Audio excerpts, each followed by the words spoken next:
Attendez, Excusez-moi. attendez. Voilà. Donc, nom, prénom, date et lieu de naissance.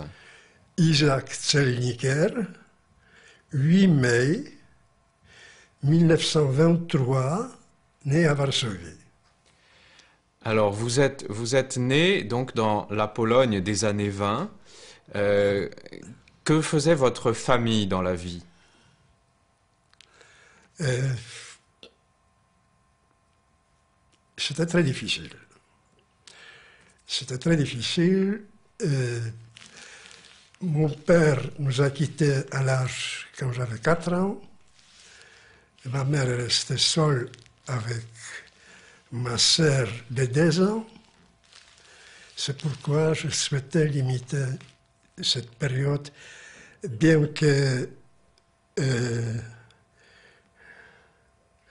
tout ce que je conserve de humain en moi, c'est grâce à ma mère. Donc ça, je peux dire, voilà. Et quelle langue parlez-vous à cette On époque? parlait yiddish.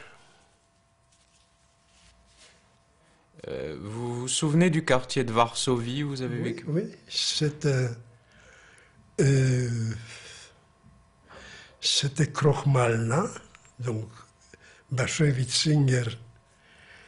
Je crois qu'on était à peu près dans le même endroit, Krochmalna 5. Et ensuite, c'était Chenna 82. Est-ce que vous pouvez me dire un mot des pratiques religieuses dans votre famille? Ah, ils étaient présentes, sans être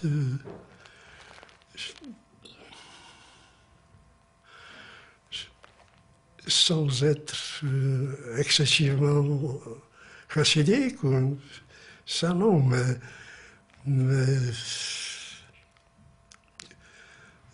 tout était observé, tout était de manière quotidienne et normale, et dans la mesure des possibilités, voilà. Et vous alliez à l'école? Oui, à partir de 7 ans, j'étais à l'école. Ma mère m'a inscrit avec des aides de différentes institutions juives. Elle m'a inscrit dans l'école Mizrahi. Et comme ça, j'ai nagé entre 3 langues tout de suite. Un peu le yiddish, un peu l'hébreu, un peu le polonais. Et je dois dire que les premiers 3 ans de scolarité, malgré toutes les difficultés que nous avons connues, j'étais le premier élève de classe. Au point qu'à la 3e année, on m'a offert solennellement un jeu d'échecs que je portais à ma mère, voilà. Et quelles étaient vos matières favorites, Monsieur Selniker?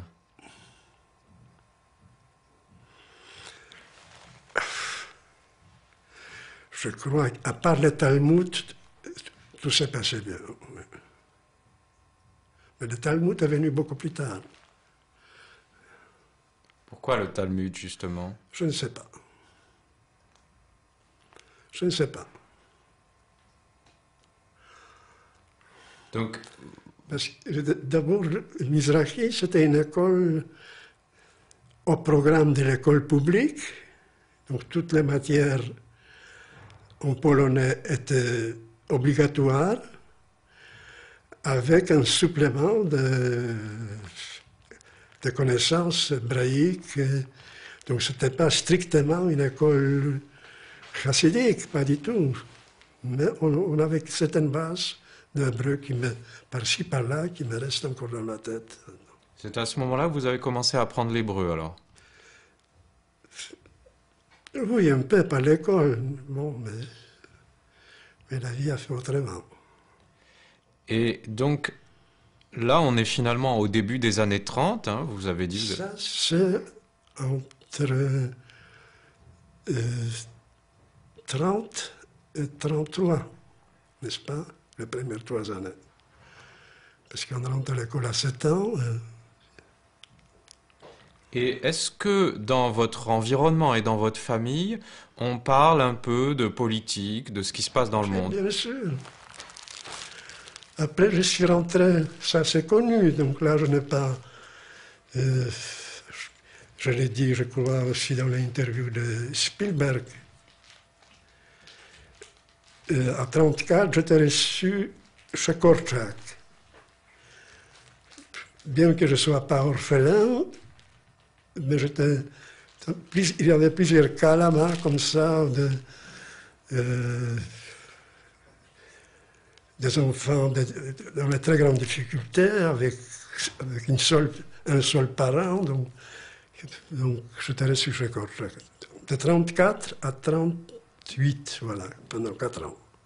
Alors, dites-nous peut-être un mot, puisque là, on fait un travail d'archivage et que ça va être consulté ensuite à l'avenir par des chercheurs, par des scolaires, par des universitaires, tout ce qu'on fait là. Dites-nous peut-être un mot sur cette fameuse institution de Korczak, de Janusz Korczak. Elle était fameuse. Elle était fameuse parce que il prenait les enfants du bas-fond juif, ça il faut connaître. Ça on ne se rend pas compte peut-être ici, qu'est-ce que c'était à Varsovie. Des bas-fonds, des orphelins, des abandonnés, etc. Et c'est que vous, en arrivant, vous avez des conditions, je dirais, incroyablement confortables. C'était pas un asile, vous comprenez, c'était pas un asile pour des enfants, etc. C'était le respect dès le départ. Le respect, la reconnaissance de l'enfant comme personne. Et vous n'avez pas il n'avait pas de délinquants, des gens de la rue qui étaient des petits voleurs, c'était fini là-bas. Et pas par l'oppression, mais par une manière de vivre, par la manière de vivre, parce que vous étiez entraîné tout de suite dans une sorte d'autogérance. Il mettait un grand accent là-dessus. C'était institutionnalisé, si vous voulez, une copie mettons, d'une société des adultes, mais en mieux parce que c'était des enfants. Donc vous avez eu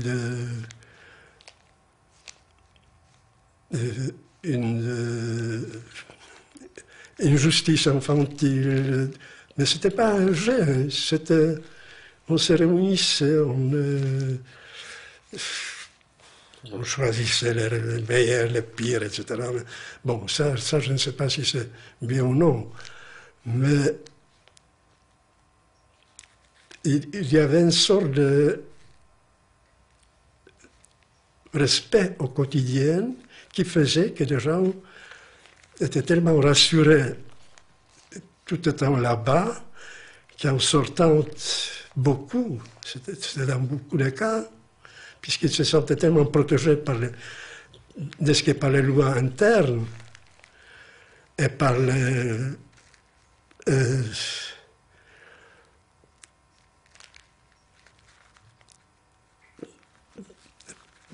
on parlait polonais là-bas, mais tous les Shabbats, c'était les Shabbats. On allumait des bougies. Shabbat matin, c'était Korczak qui prononçait, avait toujours une sorte de discours, un résumé de la semaine, sans forcer. Vous voyez, c'était pas de prêche ou je ne sais pas, et vous vous sentez individuellement guidé quelque part, surveillé quelque part, mais pas oppressé. Voilà. Je dois dire que dans mon cas, C'était 34. Oui, c'était un 11 novembre, donc c'était 35, 36, 37.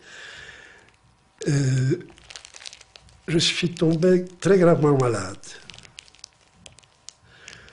C'était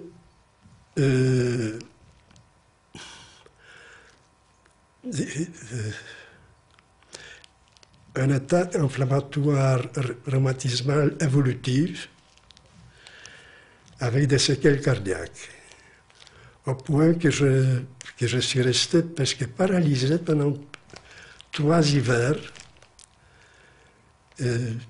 sans droit, avec de très fortes fièvres. Et à un moment donné,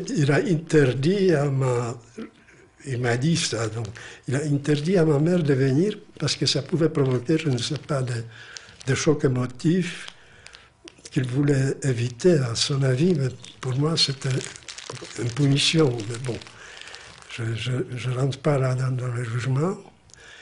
Mais ce que je veux dire, quand je parle individuellement, que dans cette situation, je lui dois, je dirais, ma première survie. Parce que il venait tous les 2 heures, il venait tous les 2 ou 3 heures, selon l'état, m'auscultait personnellement avec la tête sous l'équerre, avec mesurer l'équerre, 2 doigts par-ci, 2 doigts par-là, s'il a grandi ou non. Tous les 2 heures, il venait avec des salicilas, jour et nuit. Donc c'était soit lui venait, soit c'était son assistante. Stefania Wilczyńska, cet nom qui est très connu au mémorial, elle est dans tous les documents sur Korczak, elle est allée avec des enfants après là. Et donc dans mon cas, je dois dire que je lui dois ma première survie. Donc je suis sorti, j'ai commencé à remarcher l'école, etc. Mais je n'ai pas raté l'école. Je n'étais plus la première, mais je continuais la scolarité. Après, avec des interruptions, bon, je finis, mettons, honorablement. Et je quittais l'internat de Korczak en automne 38. Mais, vous m'avez posé la question, comment on a vécu? On a vécu ça de manière, je pense, en tout cas moi, de manière très intense. C'est peut-être ça aussi qui a aggravé mon état maladif. En 38, de 37-38,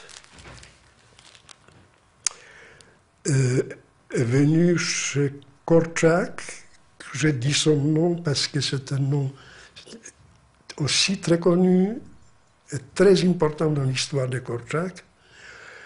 C'était Alexander Levin, une sorte d'instituteur, ou comment on appelle ça, quelqu'un qui s'occupe des enfants. Et on est devenus très amis. On est devenus très amis. Et vers 37,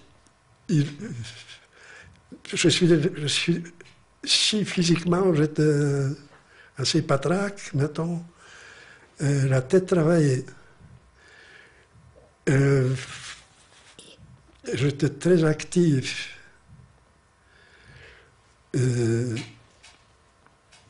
Par rapport à ce qui se passait aux événements, à la montée hitlérisme. Au point que nous avons droit, tous les samedis, à aller en famille, tous les après-midi. Et avec l'accord de ma mère, et parfois on allait se réunir clandestinement. comprenez, il avait la guerre d'Espagne. Et nous suivons ça de manière... On a accompagné des garçons qui, pas de chez Korczak, mais de l'extérieur de la ville, qui allaient comme volontaires en Espagne. C'est comme ça qu'il y a vécu notre génération. Je dois dire que nous avons appris l'alphabet à partir de journaux. Voilà. Guadalajara, Guernica, tous. On connaissait ça. Et c'est ça qui a été déterminante, je ne sais pas dans tout, c'est devenu déterminant. Donc, Alexander Levin, à cette époque, c'était entre 37, vers 37, oui, fin 37, pour une 37, je crois, il a écrit une pièce qui s'appelait La guerre. Et il m'a demandé d'abord, j'ai pris connaissance de cette pièce parce qu'on était très proches, bon, donc avec un groupe d'une vingtaine d'enfants, d'adolescents, on a monté cette pièce. Et il m'a demandé de faire les décors. Donc je l'ai fait, ce décor, de 10 mètres, je ne sais pas, sur toute la largeur sur le carton, je ne me rappelle plus, mais je me rappelle qu'est-ce que c'était. Et la pièce commençait par les mots, en polonais, Jutro będzie wojna, est-ce que demain il aura la guerre? C'était en 1937. Et j'ai reconstitué, quand je retrouvais Lévin après la guerre par hasard, parce qu'il est revenu de Russie, donc je lui ai reconstitué au moins un très grand fragment de cette pièce qui était reproduit dans les cahiers de judaïsme, dans une interview avec, il y a 2 ans. Donc je l'ai traduit, voilà, vous le trouverez. Alors, il y a juste une petite question technique. Oui, ça fait des parasites. Ça ne vous gêne pas. Alors, tout ça est fascinant et au sujet de cette période, donc vous remettez de cette maladie dans un contexte où vous avez connaissance de ce qui se passe dans le monde. Sûr.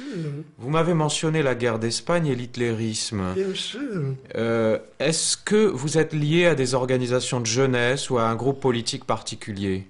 Je vous ai dit que nous nous réunissons, qu'un groupe de chez Korczak se réunissait à l'extérieur, parfois le Shabbat après-midi, en diminuant le temps de visite, avec la connaissance, en tout cas de ma mère, qui était tout à fait d'accord. Elle était bundiste, elle m'amenait de temps en temps aux réunions Et c'était dans cette logique aussi. Donc, on a appartenu à un groupe d'aide à la guerre républicaine à l'Espagne. On savait qui est Malraux, on savait qui était Picasso, etc. À notre âge. C'était dans les journaux, et ces images se déportent jusqu'à maintenant. Guadalajara, je ne le connaîtrais pas autrement. Vous savez, des mots pareils, de lieux pareils. Les villes d'Espagne, de Séville, etc. C'était déjà à l'époque. Donc au fond, à cette époque-là, vous êtes assez proche, si j'ai compris, des mouvements bundistes. Pas seulement, plus à gauche que le Bund. Le Bund, c'était très important, mais c'était axé sur la culture yiddish, n'est-ce pas? Mais le Bund était très allié, comprenait très bien la situation. C'est des autres qui ne comprenaient pas, qui ne voulaient pas voir.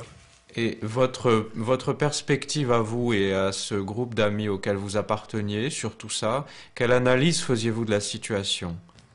Quoi? Quelle était l'analyse que vous faisiez de la situation qui pouvait vous démarquer, par exemple, des bundistes, puisque vous les avez évoqués? On ne se posait pas la question de telle manière, de se démarquer de tel ou autre mouvement. Il y avait quelque chose de si grave qui s'est passé sous nos yeux, une telle montée, une telle barbarie qui envahissait l'Europe avec le silence de tous les pouvoirs.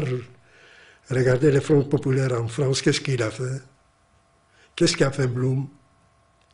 Nous le savons déjà à notre âge. On voyait ça. Je ne pense pas qu'en France, les enfants de notre âge réagissaient comme ça. Nous, on a réagi ça de manière les yeux grands ouverts. Et je ne suis pas le seul. Votre stratégie, alors, quelle était-elle face à tout ça? On n'a pas de stratégie. On savait qu'on doit se battre. Qu'on doit se battre, qu'on doit être consciente. On n'est pas des stratèges. On doit tout faire. Qu'est-ce qu'ils voulaient quand ils ont pris Prague, quand ils ont rentré en Tchécoslovaquie? Qu'est-ce que nous? On savait que ça approche avec la complicité de Anschluss, Prague, Munich. Mais c'était clair, tout ce qui se trame autour de la Pologne. Pas seulement de la Pologne, mais c'est le début de la guerre. Et alors, la trame, si on évoque aussi la trame juive de votre vie, à ce moment-là, est-ce que vous êtes personnellement pris à partie, agressé, ou est-ce que vous percevez des traces d'antisémitisme? Et comment? En Varsovie, bien sûr. Bien sûr, même dans le voisinage de Korczak, c'était presque quotidien, des agressions. Ça allait de soi. Et dans la législation polonaise, il y avait le numerus clausus, numerus nullus. C'était au Parlement, ils étaient contre l'abattage caché. Il y avait des différentes campagnes antisémites en Pologne, extrêmement, surtout après la mort de Pilsudski, de maréchal Pilsudski, parce que lui, il freinait tout ça. Mais lui, il est mort, je crois, en 1936. Et donc après 1936, vous sentez qu'il y a une pression aussi sur ce terrain-là qui s'accroît? Bien sûr, c'est connu.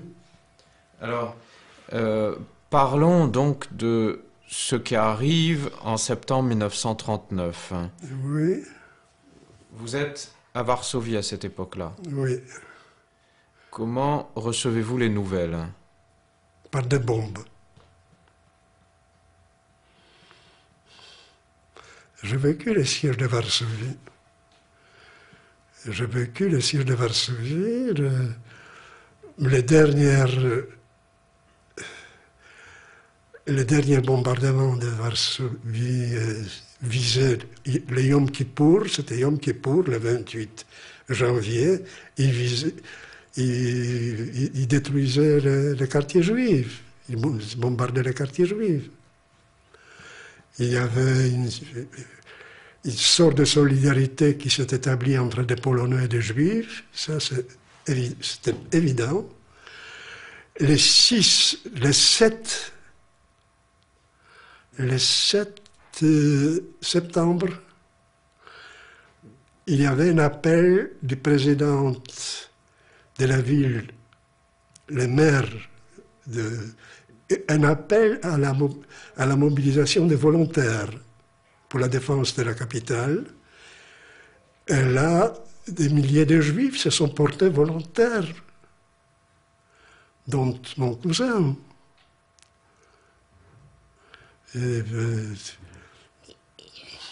Varsovie était en flammes, des barricades partout. Je suis allé voir tout de suite, après je suis allé voir Korczak, la maison, qui était aussi touchée par plusieurs obus. il a changé à ce moment-là.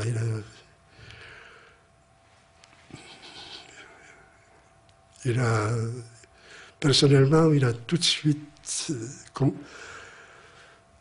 compris sans vouloir peut-être comprendre jusqu'à la fin. D'ailleurs, personne ne pouvait comprendre jusqu'à la fin. Qu'est-ce que ça sera? Donc à cette période, comment vivez ou comment survivez-vous alors à ce moment-là? D'abord, je ne sais pas. Vous avez eu des chevaux tombés entre les barricades. Donc on arrachait. On sautait avec des couteaux, on arrachait des morceaux de viande. Je ne sais pas, c'était une ville en siège. Donc là où on pouvait trouver un peu de farine, c'était terrible ça. Notre petit appart, parce que j'étais déjà avec ma mère, je suis sorti de chez Korczak en 1938, je travaillais dans une usine. J'ai donc pu louer une pièce pour ma mère et pour ma sœur. On a commencé à vivre plus ou moins normalement. Et elle était bombardée. Le 4e jour, le 5e jour. Donc on se réfugiait chez ma tante. Mais on partageait tout ce qu'on pouvait partager. Voilà, on ne me demandait pas. C'était très dur. Donc, au bout de quelques semaines, je crois que c'est en fin octobre, début novembre, vous quittez Varsovie. Donc attendez, parce que nous,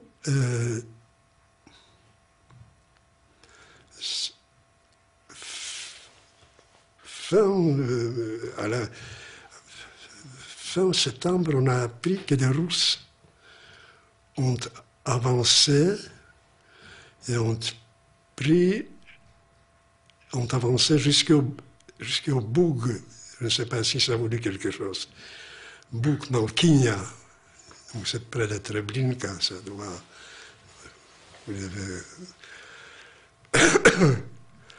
Donc ils ont pris une partie de la partie ouest de la Biélorussie et la partie ouest de la Pologne. Donc c'était la partie est de la Pologne, donc c'était Lvov, ce qui est devenu maintenant l'Ukraine.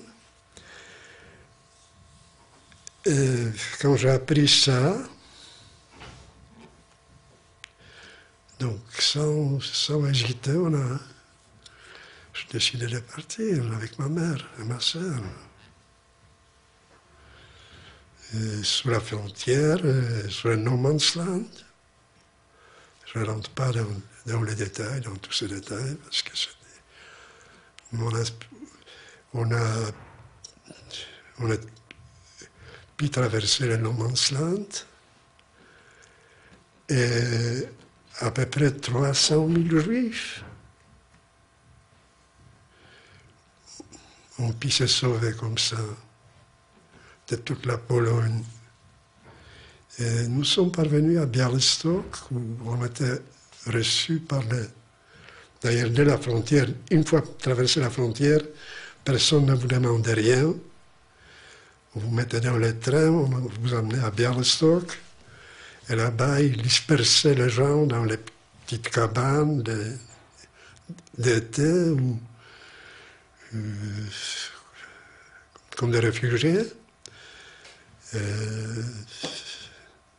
On survivait comme on pouvait, mais avec soulagement. Et quand on revient un peu sur les conditions dans lesquelles vous avez quitté Varsovie à ce moment-là, comment vous vous êtes organisé? Est-ce que vous étiez combien à entreprendre cet exil? Il y avait beaucoup, mais Nous, personnellement, on était bon avec ma mère et avec ma sœur.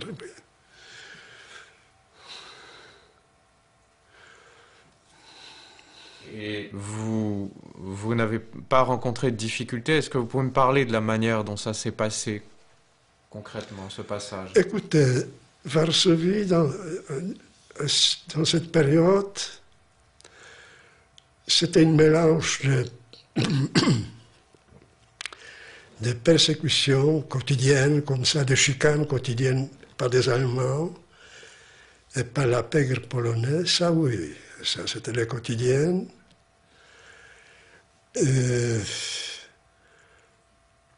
Je vendais dans les rues, avant de partir, je vendais des livres.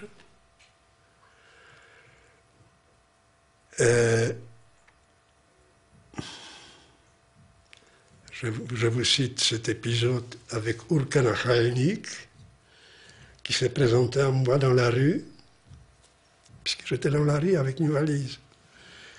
Et il m'a dit, écoute, je suis Urka Nakhalnik. Vous avez entendu parler de ce nom?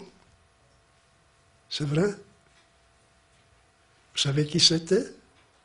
Dites-le. Quoi? Bah, dites-le nous, c'est important aussi. Donc, c'était un voleur qui a fait son, je crois, en prison.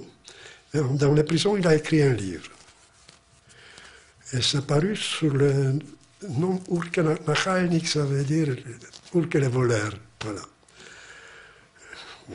À peu près. Et il m'a dit, écoute, je t'amène mes livres, on partage moitié-moitié. Et ça commençait, c'était comme ça. Mais 10 jours après, j'ai appris qu'il était fusillé avec 50 otages à Otvodsk. Donc là, c'était fini pour moi. Je dis, maman, on fuit, on part. D'ailleurs, les nouvelles des alentours de Varsovie étaient terribles. Vous savez, ils brûlaient des bourgades juives. On ne se rendait pas compte, on ne voulait pas croire, on se disait... mais pour moi, c'était fini, pas cet épisode. Ce n'est pas un épisode, mais c'était une alerte. Ce n'était pas un épisode. C'était une alerte immédiate. J'ai décidé déjà avant, puisque je parlais avec Korczak à ce sujet, il était contre, il disait qu'il faut rester, qu'il faut ceci, qu'il faut être patriote, etc. Bon, pour moi, ça n'existait plus. On est parti. Fin octobre, voilà, donc ça se situe. Fin octobre, début novembre, quelque chose comme ça. On est arrivé sur la frontière.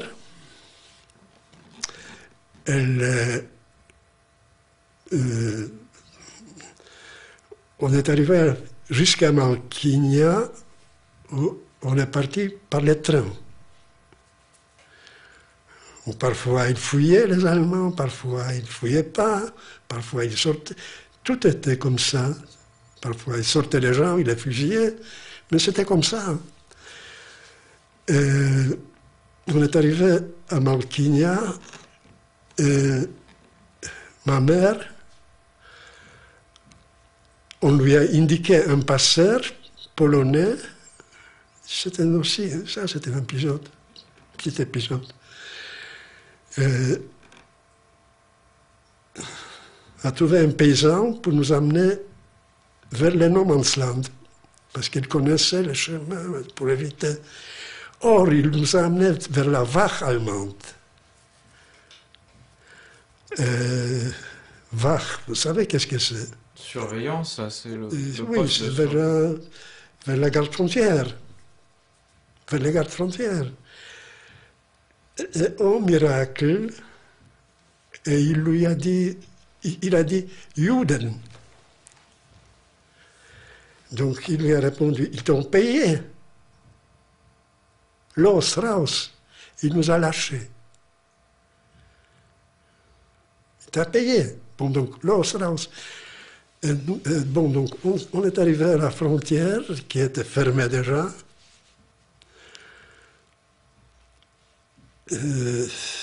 Il pleuvait, vous imaginez, novembre, octobre là-bas.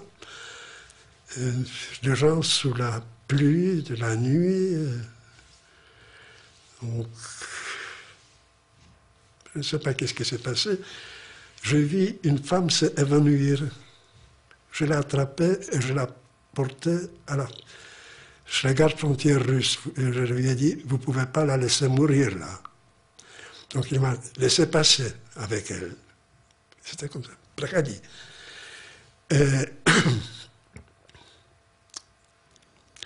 Le lendemain matin, étant donné qu'il y avait un changement de la garde, donc je faisais semblant d'être des lieux. Je courais avec elle, à un moment propice, j'ai fait signe à ma mère de traverser.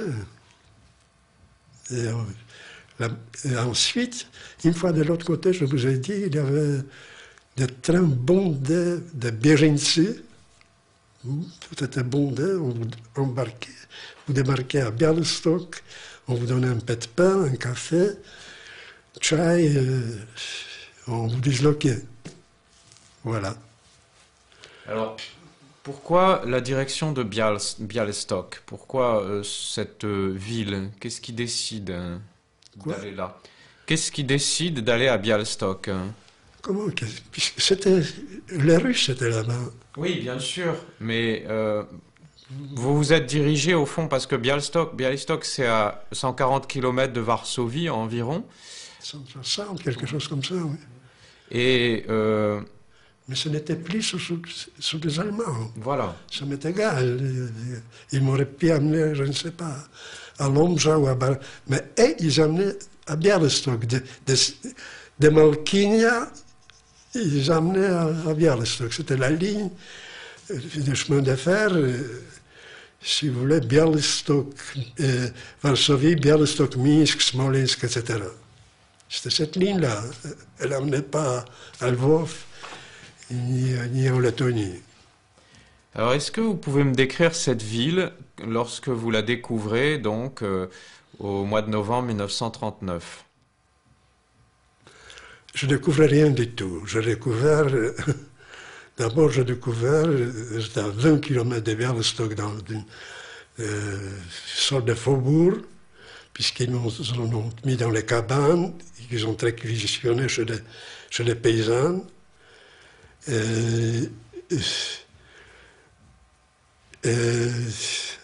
C'était très provisoire, on dormait à 15, à 14 par terre, dans un froid effroyable. Au point qu'on arrachait les cheveux gelés au sol.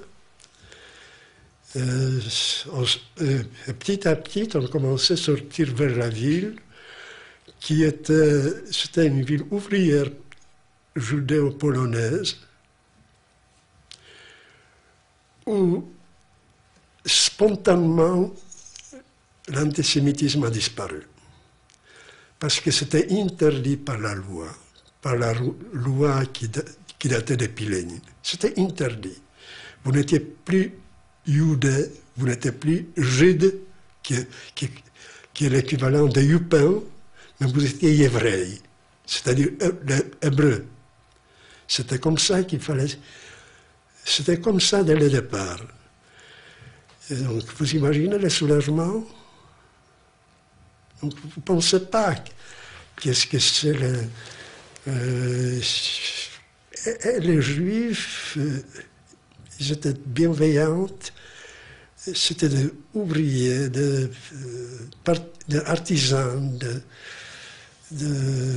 oui, c'était ça, vous savez, à la fois traditionnel, à la fois des gens de syndiqués, de gauche, tout ce mélange, donc Babel part très souvent, où il y a un mélange de Maïmonide, de Lénine, tout ça, vous voyez, c'était ça la population à peu près de Bialystok, voilà. Donc c'est-à-dire que c'était la moitié de la ville, elle était juive, la moitié était polono-biélorusse. Alors, excusez-moi, pardon. Je vous arrête, on va changer de... Et la manière dont vous vous organisez pour vivre, de quoi vivez-vous à ce moment-là, à partir de ce moment-là?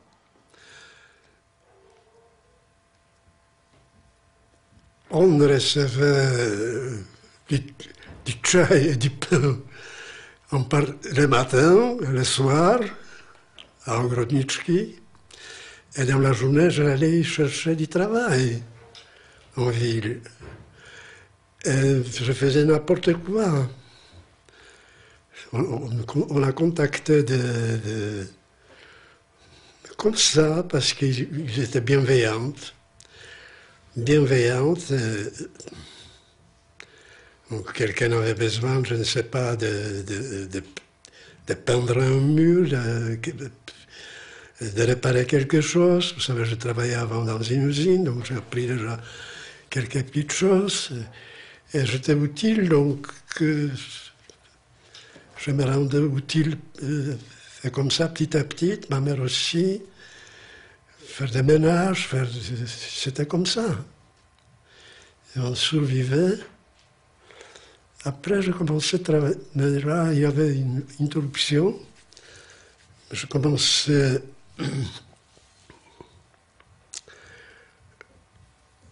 à la fois, parce qu'on ne vous demandait pas encore tout de suite, de travailler dans une usine. C'était plus tard peut-être, dans une usine de textile. Et je me suis inscrit, parce que ça, ils ont fait très vite. Et je me suis inscrit dans Dom Narodnego Tworczystwa, c'est-à-dire la maison de la culture, de la création populaire. C'est textuellement comme ça. Or, c'était, bon, si vous voulez, c'était des responsables, des directeurs, etc. C'était des gens de Russie, mais toute l'équipe, c'était des réfugiés, des peintres, des sculpteurs, des graveurs, etc., des très grands artistes. Donc je me suis inscrit là-dedans. Et je commençais à travailler régulièrement, comme beaucoup de jeunes, et profiter de cette vraiment une ambiance très dynamique, très collective, très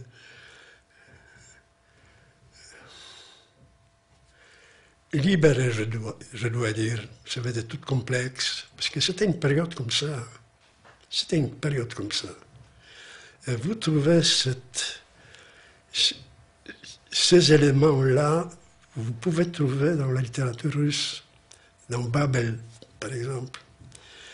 C'était ce souvenir-là que j'ai, et ça a décidé de beaucoup de choses après.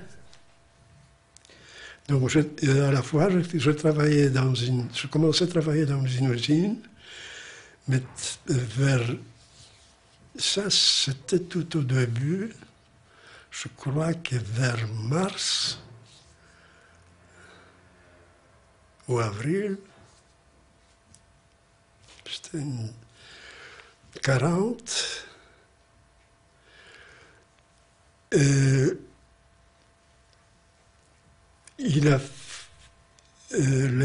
pouvoir ont envoyé des enquêteurs pour faire une option, c'est-à-dire parce que beaucoup de gens souhaitaient retourner. Beaucoup de gens, puisqu'ils ont laissé des familles, je ne rentre pas dans les détails là, parce que c'était pas assez confortable, parce qu'ils avaient une maison. Mais je ne rentre pas dans les détails ni dans aucun jugement. Donc, soit vous acceptez la citoyenneté soviétique avec des restrictions de ne pas habiter à 100 km de la frontière, dans les villes départementales, dans les capitales, etc. soit vous souhaitez retourner dans la Pologne occupée par des Allemands. J'étais le seul sur 15 personnes qui se trouvaient dans la pièce avec moi à demander la citoyenneté soviétique avec toutes les restrictions. Vous imaginez la proportion? C'était ça la proportion. Et qu'est-ce qui s'est passé? Donc, on attendait, je ne sais pas, 2-3 semaines après, tous ces gens-là, ils étaient déportés en Russie. Ils ont survécu. Puisque mes amis ont été déportés vers la Comia SSR, j'ai reçu des petites cartes, on est là, si tu peux nous envoyer quelque chose à manger. C'était comme ça. Et bon, nous, on se croyait, vous savez. Mais je dis quitter Białystok parce que c'était interdit. Et en quittant Białystok,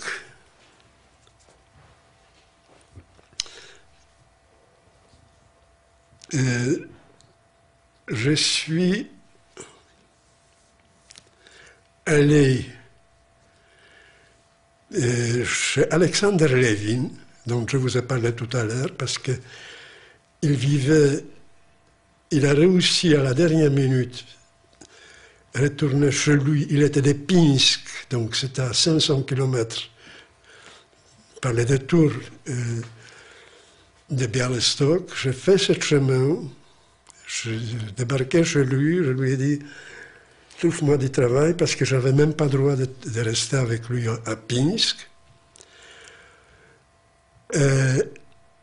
Là-dessus, une lettre est arrivée de ce Dom Narodowo Tworczestwa, comme quoi il prépare une exposition républicaine à Minsk, il demande ma participation.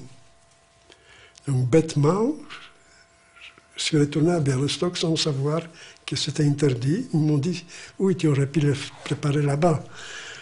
Bon, j'étais là, ils m'ont envoyé, c'est des petits détails sur lesquels peut-être il ne faut pas perdre le temps, souhaiter peut-être aller plus loin. Mais dites-moi, alors ça c'est à quelle époque, quand vous quittez, vous m'avez dit Białystok. Ça, c'était 40. C'est 40 toujours. C'était 40. D'accord. C'était 40, c'était une brève période. Je suis retourné à Białystok, on m'a donné une lettre pour le commandant de la ville pour me permettre de rester travailler. Il m'a dit, bon, il l'a fait quand il a demandé que je lui apporte quelques travaux pour qu'il voie si je ne manque pas.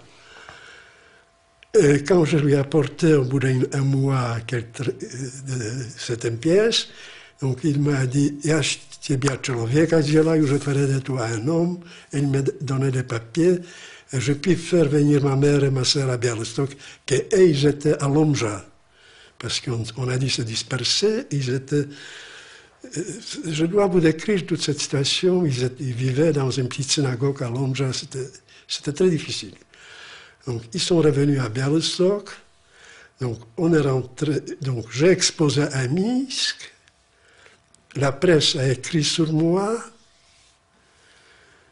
je suis rentré à Białystok, je continue mes études, j'ai continué de travailler dans l'usine et tout à peu près marchait. Le 22 juin, vous êtes au courant. Voilà, donc voilà, qu'est-ce qui s'est passé? Là-dessus, il y a, je crois, très peu de témoins.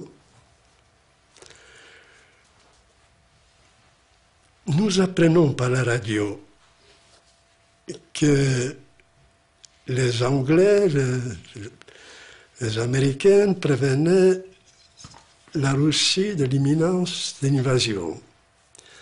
TASS, c'était l'agence officielle, répondait que c'est des provocations, de l'Occident qui essaient d'entraîner la Russie dans la guerre contre l'Allemagne. Et pour prouver leur loyauté, ils ont supprimé le 21 juin, ou le 21 juin, l'état d'alerte sur les frontières, et ils ont envoyé des pilotes de guerre au bal public. Comme ça, la frontière était dégarnie, et tout a commencé dans la nuit du 22 juin. Voilà. Ils sont rentrés à Białystok le 27 juin. Le 28 juin, ils ont brûlé dans la grande synagogue de Białystok plus de 1000 juifs. Le 3 juillet, ils ont arrêté et fusillé 300 intellectuels juifs, dont mon maître et un autre, donc Abraham Friedman et Isaac Krzeczanowski, qui étaient parmi eux, peut-être encore des autres, mais ceux-là, je connaissais. Le 12 juillet, parce que tout ça, j'ai dans ma tête, ils ont pris 3000 juifs comme ça, au hasard, ils ont fusillé dans les faubourgs de Białystok à Pietraché, et vous avez des petites chansonnettes qu'on chante encore maintenant, il y a Fayarkoni chante, et qui est entré dans le folklore juif, sur des Shabesdike.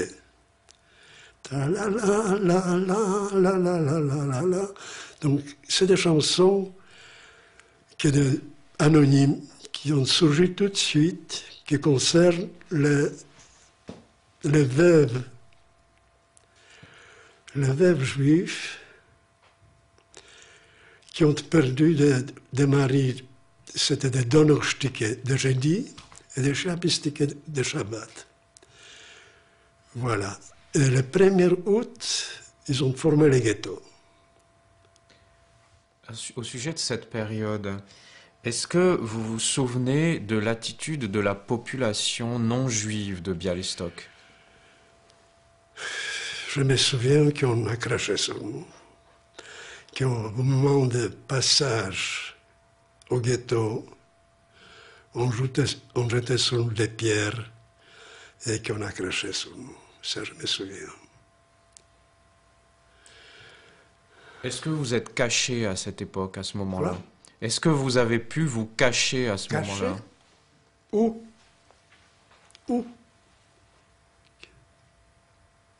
Je ne connaissais pas de moyens, pas rien. Vous avez mentionné à un moment le fait que certains des Polonais avaient une attitude bienveillante à votre égard. Évidemment, c'est pas tous. Il y a eu des gestes, mais est-ce qu'à ce moment-là, il y a eu des gestes de soutien ou de solidarité? Oui, je cite certains passages, certains moments, je cite.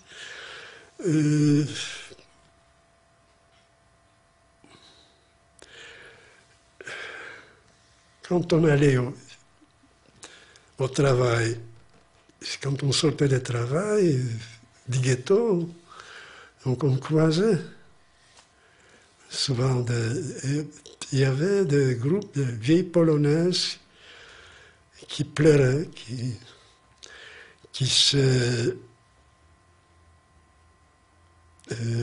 faisaient des signes de croix, etc.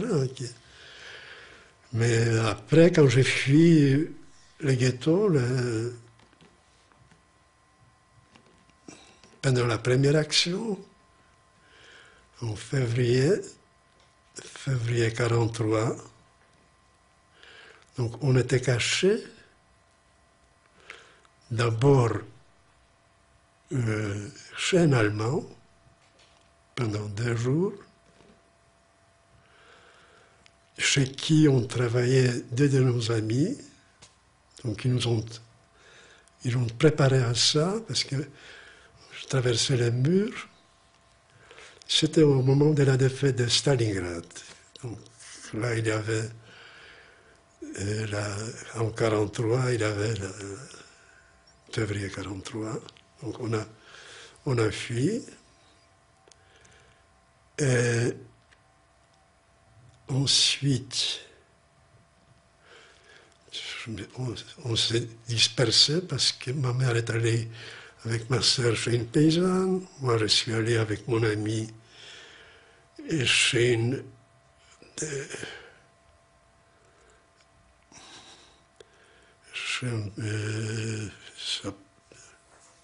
cordonnier, chez un Polonais, dans une famille qui nous a reçus pendant quelques jours, sans payer, sans rien.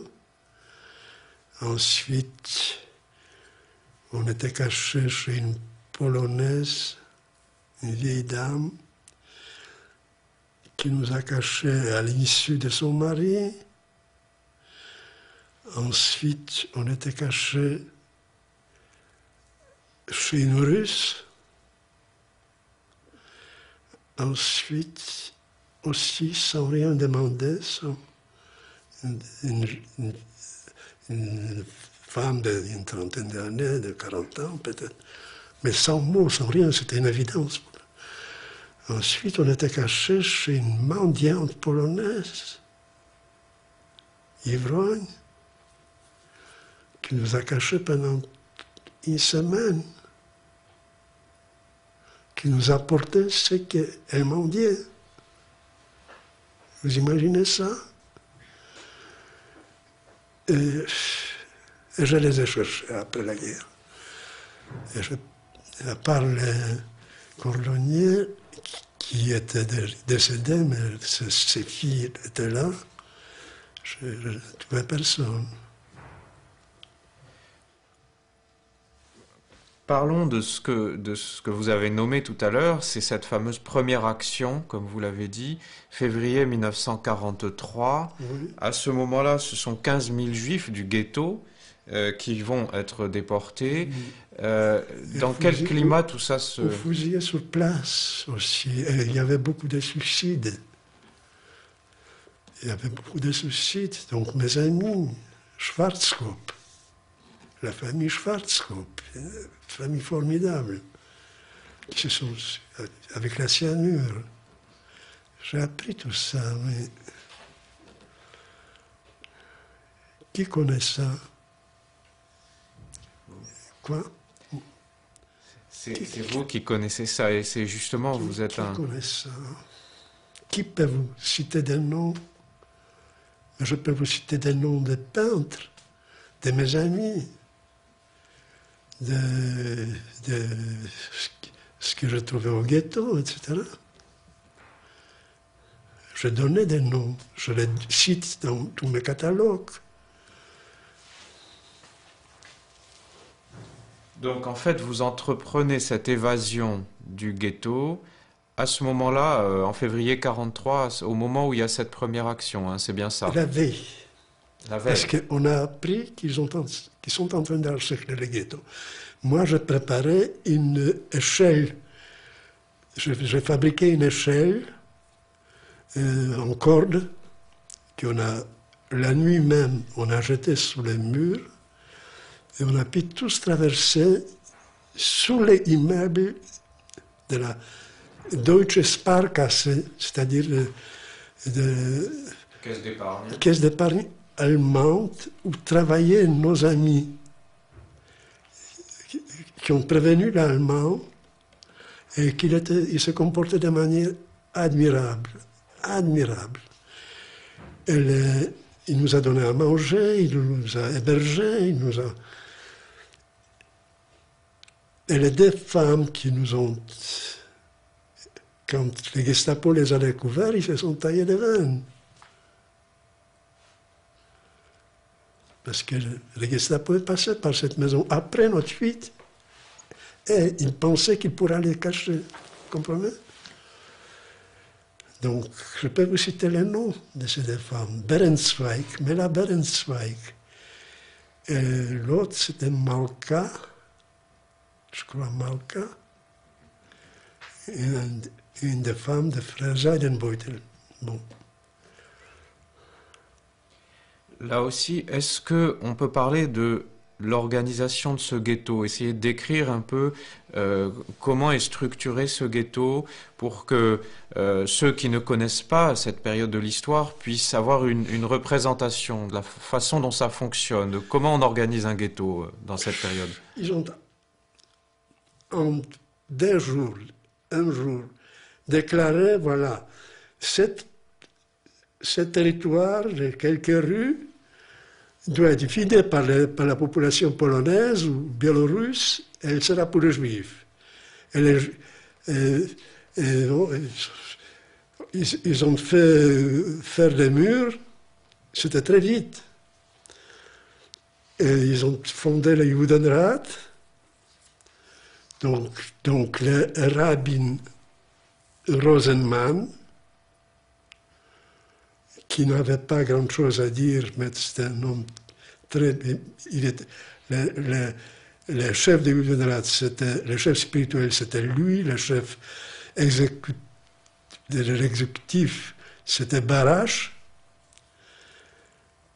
mais c'était, d'après ce qu'on sait, d'après ce que j'ai pu déduire, ça n'avait rien à voir avec ce qu'on sait du ghetto de Varsovie. C'est-à-dire au niveau de la population juive. Il n'y avait pas de mort de faim dans les rues. Il y avait une grande solidarité.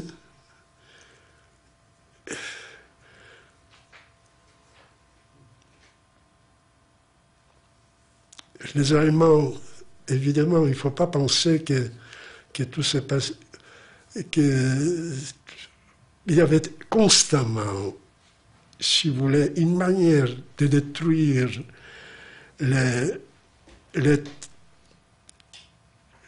force de résistance, la force psychique des gens, par des rafles individuelles, où ils prenaient des filles, des fils qu'ils envoyaient par-ci, par-là, et les ghettos tremblaient tout le temps. C'était un état de peur, de terreur constante, qui finissait par des actions, par des assassinats, par le lâcher de torturés à travers leur riz du ghetto pour que tout le monde voit et qui doit et peut subir ce qu'ils ont subi, puisque des gens qui allaient travailler au commando, ils rentraient ensemble. C'était ça les quotidiennes. Mais la police juive n'avait rien à voir avec ce que nous connaissons des ghettos de Varsovie. Il n'avait, à ma connaissance, il n'avait pas là-bas le phénomène de convertis. Des convertis qui étaient dans la police, puisque ça c'était le cas de ghetto de Varsovie, en grande majorité. Donc si on continue avec le fil des événements, pour vous, vous avez fui ce ghetto avec votre mère et votre sœur, n'est-ce pas? Oui, vous êtes dans différentes directions. Voilà, vous vous êtes donc dispersés, hein, Oui. c'est ça. À quel moment vous allez vous retrouver et qu'est-ce que vous faites ensuite? Voilà. Le 23 février 1943, puisque l'action a commencé le 2 février. Et le 23 février, j'ai décidé de rentrer. Parce que c'était le jour de l'anniversaire de ma sœur. Je ne savais pas qu'est-ce qu'elle est devenue. Je n'avais aucune idée. Mais je me suis dit, je dois retourner. Et d'ailleurs, on était d'une certaine manière obligés parce qu'on était en train de nous découvrir. Et de toute manière, je serais rentré. Donc, ma compagne,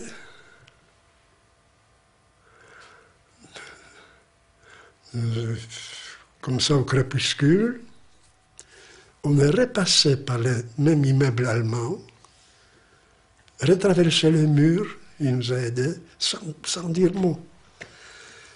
Et je suis rentré comme ça, et j'ai entrevu ma mère et ma sœur.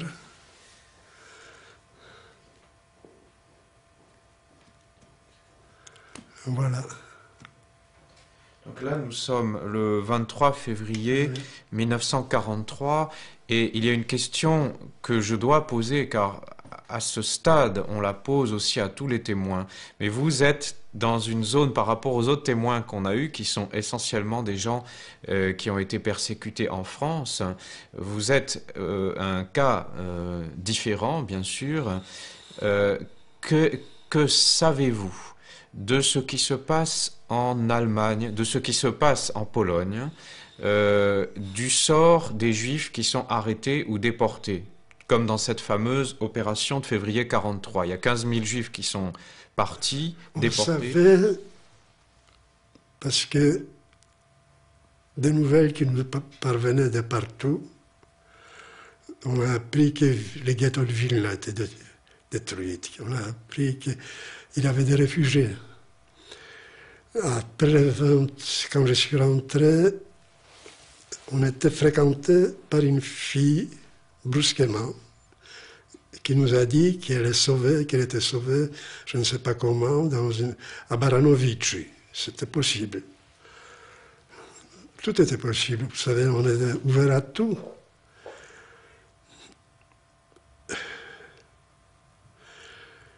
Mais il s'est avéré qu'elle était un agent. Un agent, et les ghettos tuaient des agents. La première chose, c'était qu'on commençait à tuer des collaborateurs des Allemands. On tuait avec des hammer, des marteaux, oui. Avec des marteaux, oui. Une fille, je l'ai dit. Voilà, donc. Vous savez, on a appris beaucoup de choses.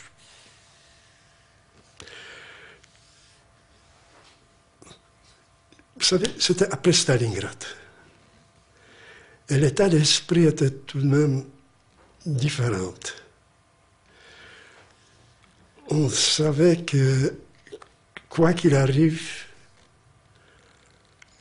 qu'ils ne pourront plus se remettre. Mais ils se sont remis en été, puisqu'il y avait l'offensive dans les centres de Russie, sur Ariol, Kursk-Ariol, et c'est là où il était la deuxième action de août 45.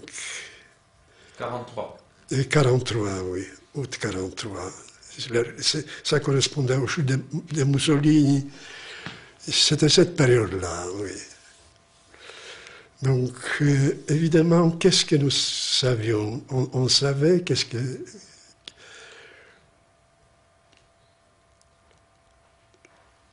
On a trouvé quelque part de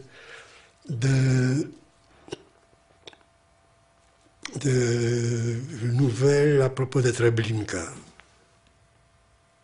On se disait que ce n'est pas...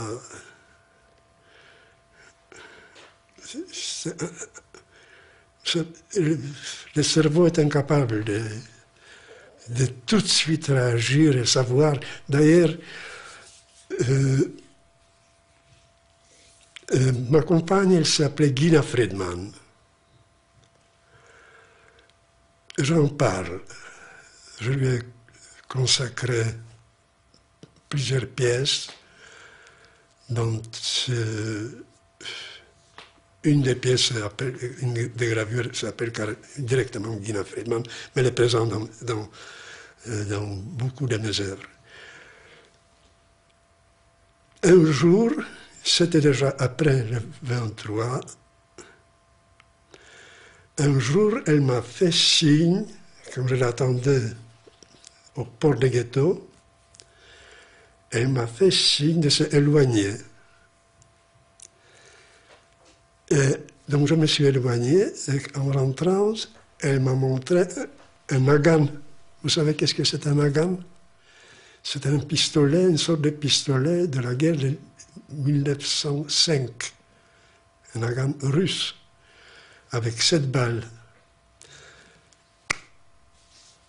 Voilà. Donc, j'ai pris cette nagant et je l'ai cachée à l'usine Oscar Stephen, où je travaillais, puisqu'il y avait un atelier de peintres qui faisait des copies pour les Allemands. Et je travaillais sur la préparation, pour préparer des matériels, etc. Donc la première chose que j'ai fait, je l'ai caché dans l'usine, où je savais que personne ne pourrait accéder. Et on a commencé à envisager, on l'a envisagé déjà avant,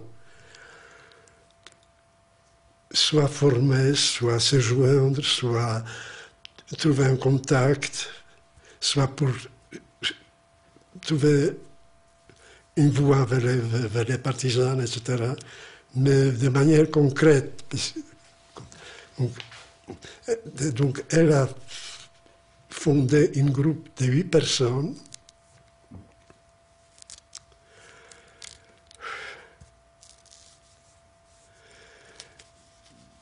Et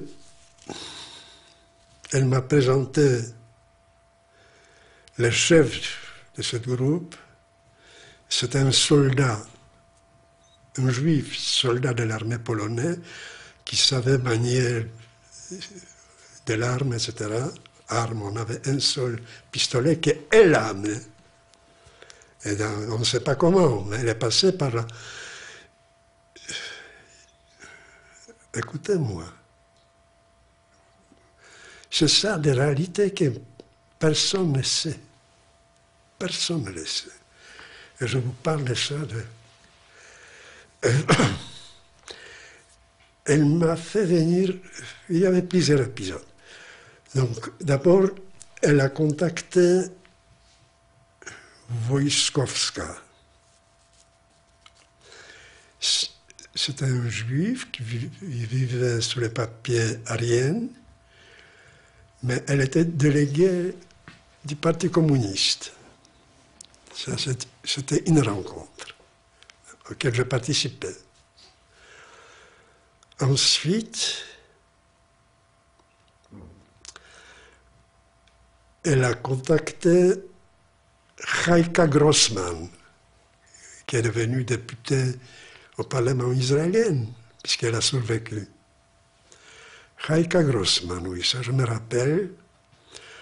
Elle était de coalition ou, je ne sais pas, d'un groupe sioniste. Pour pouvoir voir par où sortir, avec qui se lier, vous comprenez, et comment. Mais il y avait un seul rendez-vous. On devait se revoir, je ne sais pas, dans une semaine. Dans des semaines, c'était des gens clandestins qui fuyaient, qui se cachaient. À chaque fois, c'était un seul rendez-vous avec des promesses qu'on va se revoir. Et puis, ça finissait sur rien. D'autre part, il y avait les groupes, je ne sais pas comment, de Larry Fabrichna, que j'ai connu aussi.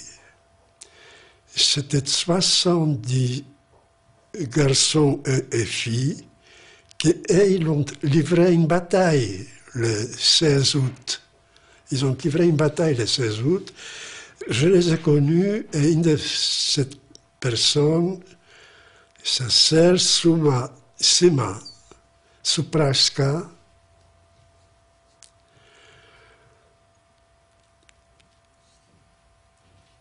elle m'a raconté l'épisode.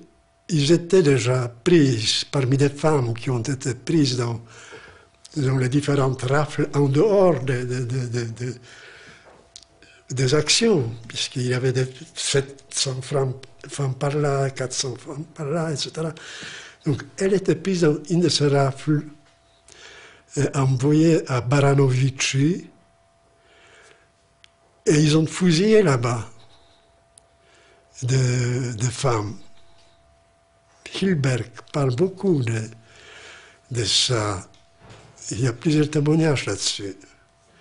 Or, elle était parmi les femmes qui ont réussi à, la nuit, commencer à s'évader, qui ont sorti des cadavres. Et c'est elle avec sa sœur et leurs copains qui ont fondé ce groupe de Fabrična. Donc nous nous posons aussi cette question de se lier avec eux ou essayer de, tout de même de trouver un contact avec le groupe extérieur. Il était hors question de chercher des contacts avec des partisans polonais. Il refusait et il n'avait pas. Ce qu'il y avait, c'était Armia Krajowa ou des bandes, mais ça n'existait pas. Donc il fallait connaître des contacts avec des Biélorusses. Nous n'étions pas des natifs de Białystok, nous étions tous des Bieżyncy, donc on ne connaissait pas de... Gina, dans cette période, elle m'a fait venir, puisqu'elle a travaillé pour des Allemands, hors du ghetto, donc elle m'a fait venir chez un sergent allemand, Joseph ou Joseph, je ne sais pas quoi, en français. Ça s'écrivait Joseph. Joseph, avec un Z. Il m'a, pendant plusieurs jours, faisait repeindre les mêmes murs pour avoir le prétexte de me donner du pain. Je vous cite des choses concrètes que j'ai connues, que j'ai vécues. Et après, il a disparu. Vous savez, donc on se demandait s'il a déserté, s'il s'est suicidé, mais c'était quelqu'un qui refusait. Donc c'était clair pour nous.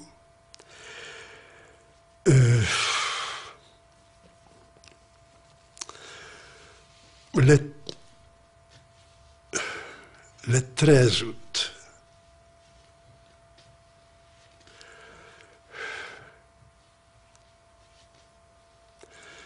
ça je me rappelle, c'est 13 août.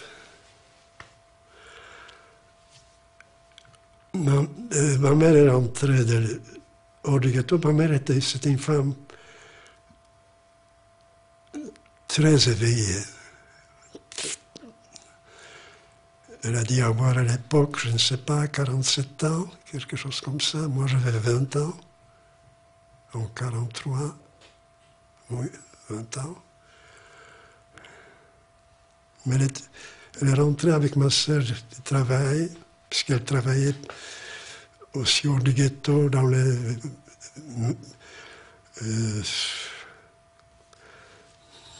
ménage, je ne sais pas, dans le nettoyage.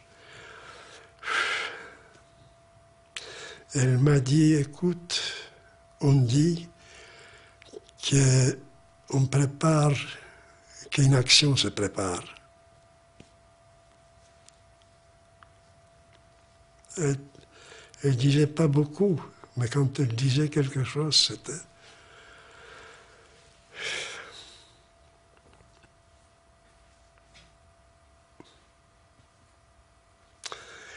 Donc, je ne sais pas. Si c'était pour démentir, ou si les Judenrat ne savaient pas, et ça tombait dans les mêmes dates, avec la chute de Mussolini, il y avait une euphorie dans les ghettos.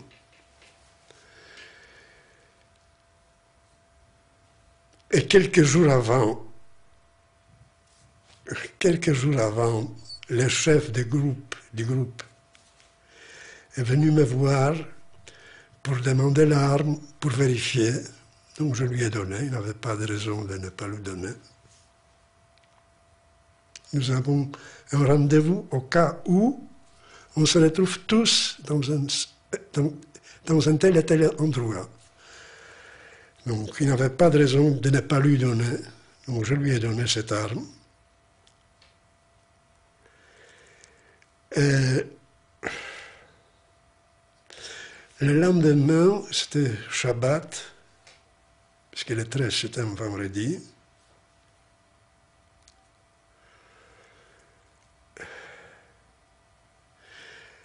Les Judenrat distribuaient brusquement beaucoup de pommes de terre et de ail et des oignons, brusquement, comme ça. Donc ce n'est pas possible. Donc il n'a pas de... Puisque les Judenrat ne sera pas complice.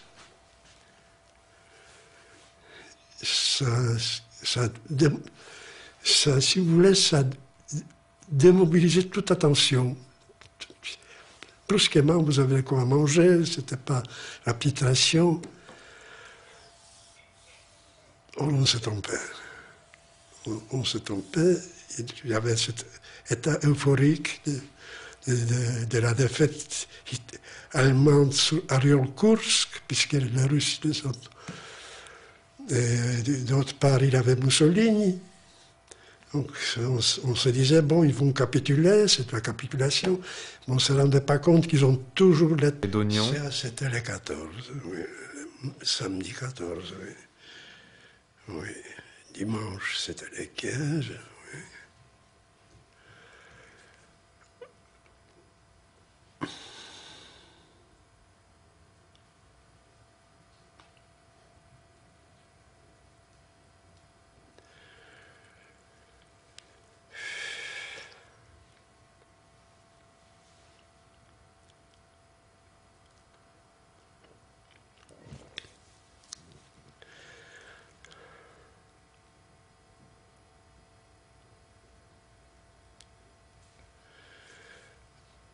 Qu'est-ce qui se passe à ce moment-là, alors, à partir du 15?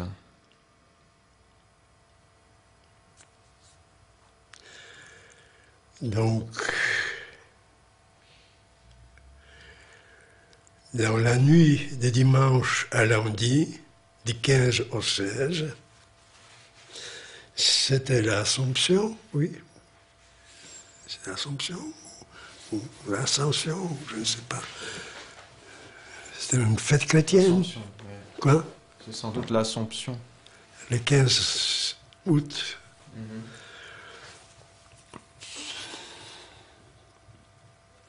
Donc dans la nuit du 15 au 16, vers 2 heures du matin, les chars allemands sont rentrés au ghetto. Et ils ont, comme ça, immédiatement, ils ont proclamé que tout juif qui ne viendra pas sur le lieu de rassemblement, une sorte de Umschlagplatz, vers, je crois, vers Jurowiecka Polna, quelque part par là. Je ne me rappelle pas, vers la sortie sur Pietrache, sera fusillé après 9 heures. Si on ne se présente pas jusqu'à 9 heures, on sera fusillé. C'était comme ça. Vers 3 heures, Guina est arrivé à la maison. Et on a décidé de se réunir à l'endroit où on se donnait rendez-vous, où on devait se rencontrer. Et le chef de groupe, avec les pistolets, a disparu. Vayelet Einenu. Il n'était plus là. Nous sommes restés. Même si vous voulez, cette petite support matériel symbolique, même une balle, a disparu. Et on voyait donc arriver des foules de partout. Donc je dis, en sortant, je dis à ma mère que quoi qu'il arrive, je reviens avant 9 heures. Je lui ai dit ça, oui. Et en attendant, en passant par les rues, C'était à l'autre bout des ghettos, vers la rue Fabryczna, qui a commencé à être déjà bloquée par la troupe.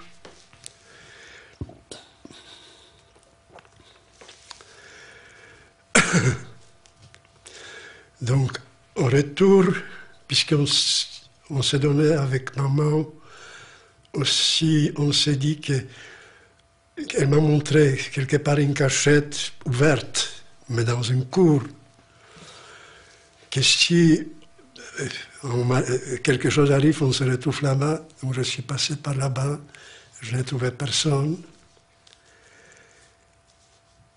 Et il était 8h30, je suis remonté à la maison, c'était rue Kupiecka, en face de l'usine où je travaillais, Oskar Stephen, et à côté de Judenrad. Tout ça, c'était rue Kupiecka, la rue centrale du ghetto. Je suis monté et je trouvais personne à part le schizophrène, Leib Elkon, qui répétait que dans sa folie, il était très lucide. C'est un chapitre à part qui demande toute une... C'est un thème pour un film, pour un grand film. Que keine Sisto, qu'il n'a personne. Il répétait comme ça, keine Sisto, keine Sisto. J'ai parcouru tous les étages. Je ne trouvais personne. Et je me suis dit, peut-être qu'en se cherchant dans la foule, on a dit se croiser. Parce que je n'ai jamais quitté ma mère. Jamais. Et ça m'est resté jusqu'à maintenant. Donc, en revenant avec Gina, parce que la petite groupe s'est dispersée aussi, et elle m'a dit qu'elle connaît une autre cachette, c'était pas très loin, on avait encore 20 minutes avant d'être fusillés, officiellement. Et on passait devant les chars qui nous regardaient et qui disaient « Sieh mal den Stolz ». Vous comprenez? Regarde cette fierté. Elle était belle, cette femme. Elle était magnifique. Et on est monté, elle a trouvé quelque part une cachette dans une armoire. On était debout, 8 ou 10 personnes, une grande armoire, debout, rien d'autre. Et avec nous, tout à fait par hasard, parce que ce n'est pas des gens que je connaissais, il y avait une femme dont le mari était Ordnungsdienst. Vous comprenez qu'est-ce que c'est Ordnungsdienst? Service d'ordre? Service d'ordre, une sorte de police juive. C'était pas pareil comme en Varsovie.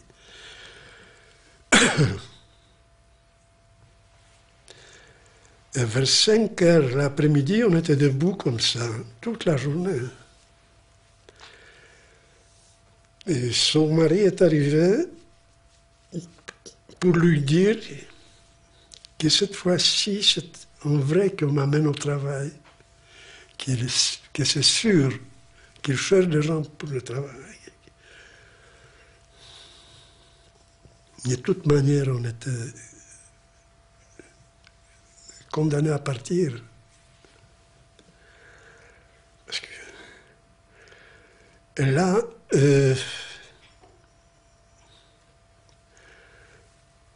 on nous a amenés d'abord dans la cour de Judenrad, où il y avait déjà à peu près 2000 personnes, où Gina a rencontré ses amis Lebiedj de Vilna, du ghetto de Vilna qui se sont évadés, qui racontaient des choses terribles déjà sur ce qui s'est passé là-bas. Je les vois comme si je les voyais maintenant, lui avec sa femme qui se blottissait contre lui, des jeunes à peu près peut-être 30, 40 ans, silencieux, pas des cris. Et les Allemands ont commencé à sortir certaines personnes pour les amener en face dans l'usine Oskar Stephen, dont Gina et moi se trouvaient parmi eux. Et en arrivant là-bas, il y avait à nouveau, on se trouvait parmi 3000 à peu près personnes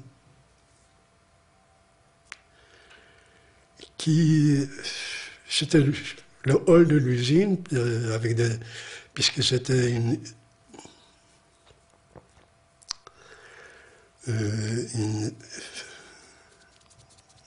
usine de meubles, j'ai oublié, avec des scies et de tout. Donc, entre des machines, on s'est couché, on est par terre, c'était comme ça. Et on attendait.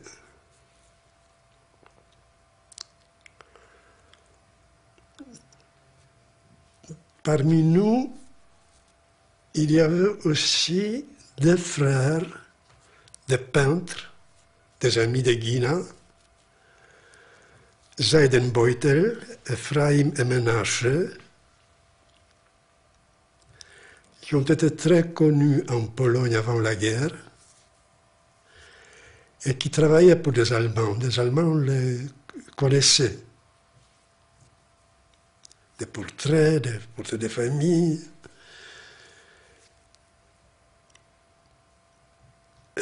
Donc, on s'est vu avec eux. Donc ça, c'était le 16. Le 17, en se levant, je me suis approché de la garde allemande et j'ai vu un soldat allemand qui se tenait la tête comme ça. Il répétait « Gott, mein Gott », en voyant ce qui se passe. Parce qu'il massacrait dans les rues. Et je les voyais. Je voyais ça par la fenêtre. Parce qu'il y a des grandes vitres de l'usine. Ça donnait sous la rue Kupiecka, sur la rue centrale. Je voyais des chariots de morts. Je voyais beaucoup de choses, tout. Je me suis approché à lui. Quand je l'ai vu, Gott mein Gott, je lui ai dit, kommen Sie schnell, finden meine Mutter. C'était en face. Et il est venu avec moi. Il est venu. Il m'a laissé parcourir tous les immeubles, toutes les cachettes. Il m'attendait. Je suis descendu. Je ne trouvais personne à part Label Elkon, qui était au lit, attaché, parce que nous l'avons attaché, parce que c'était... Moi, je me suis occupé de lui pendant le ghetto, parce que c'était un schizophrène dangereux, mais très humain. Je parlais avec lui, je me suis occupé de lui, je cherchais des médecins, je restais des nuits à côté de lui, je notais, donc il me reconnaissait quelque part, il me répétait « Keiner nicht da », il n'y a personne. Il était...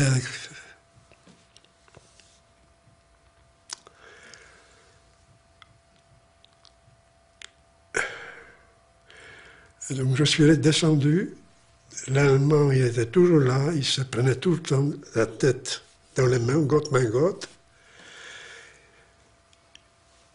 Il est retourné à l'usine, à sa gare, et moi je suis retourné aussi. Voilà.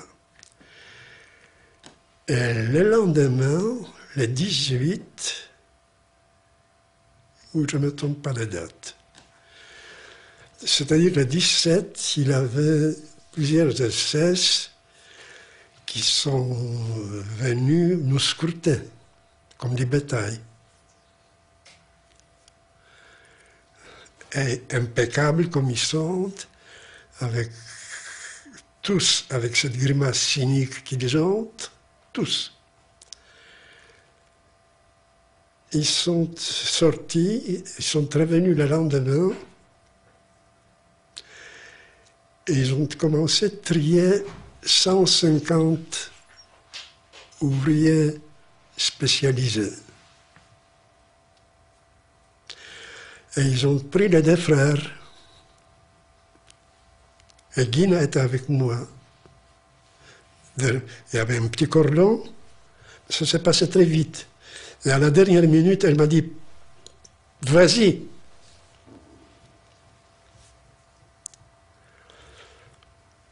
Étant donné que j'ai des cheveux comme ça, un peu comme eux, donc je pouvais passer comme troisième frère. Donc, elle m'a carrément poussé, glissé. Et là-dessus, j'ai attendu un cri, die Frauen kommen besonder.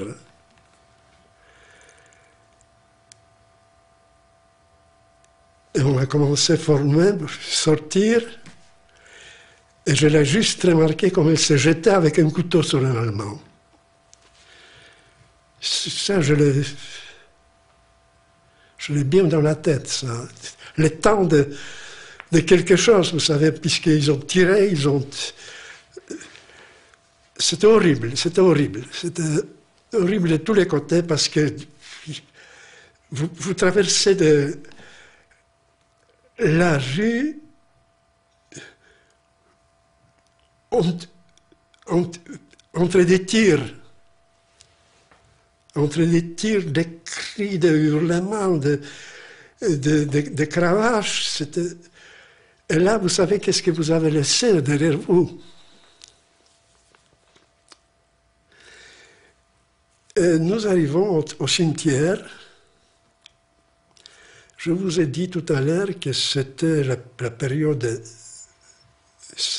15-16 août, Assomption ou Ascension, je ne sais plus. Mais il y a une fête. Quoi? C'est l'Assomption. Oui. Donc là, il y avait des groupes de Polonais, ça c'était effroyable. Des groupes de Polonais ivres qui jetaient sur nous des bouteilles et des pierres et qui criaient « Judée » ou « Krzyżowali Pana Jezusa ». Ça veut dire les Juifs, les Youpins, ont crucifié le Seigneur Jésus. En chœur, comme un chant, vous voyez, comme... Et vous êtes entre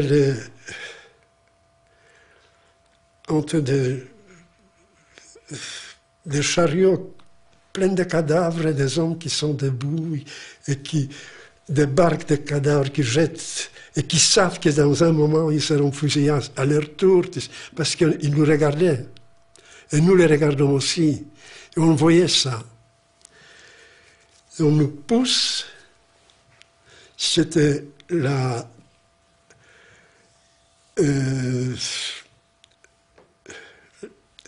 les gares passaient par là-bas, à côté, on traverse et vous tombez sur le wagon, on vous met dans le wagon et shake it, et comme si rien n'était.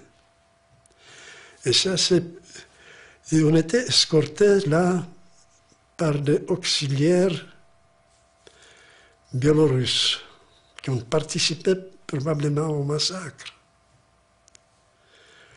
On était escortés par les Biélorusses. Et vous aviez une drôle de situation que moi je n'oublierai pas.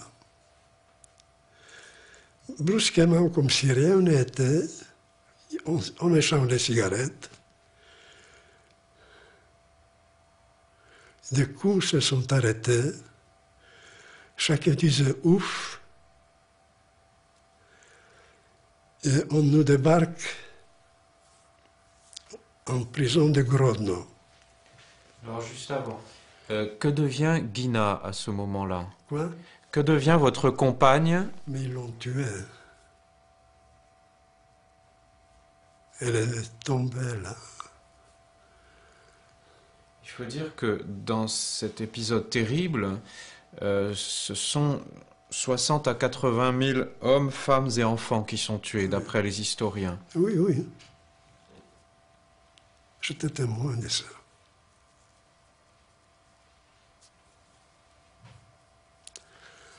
Oui, c'était comme Hiroshima. Parce qu'il y avait 60 000, déjà 50 à 60 000 habitants. Et il y avait des réfugiés qui se sont... Voilà, c'était ça, les ghettos de Bialystok. En 2 jours, mais on oublie les 15 000 qui étaient en février. Donc, il faut déduire les 15 000. Parce qu'on n'était pas 100 000, non.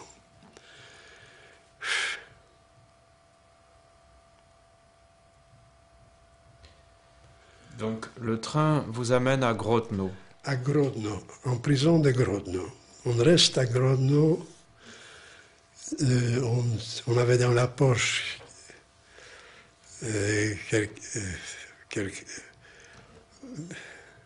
rien du tout. Quelques patates crues, je crois, et de l'ail. C'est que l'Eudenrat nous a donné.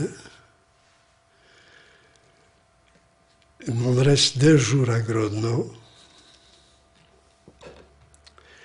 Ils nous embarquent dans les camions hermétiques. On pensait qu'ils vont nous étouffer, parce qu'on a attendu des camions douche-goupki, comme on appelle ça en russe.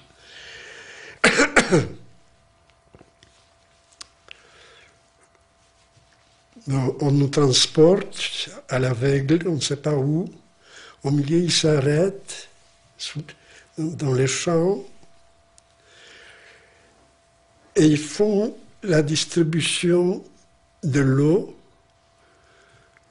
contre l'or, contre une bague d'or, les Juifs ont de l'or, n'est-ce pas?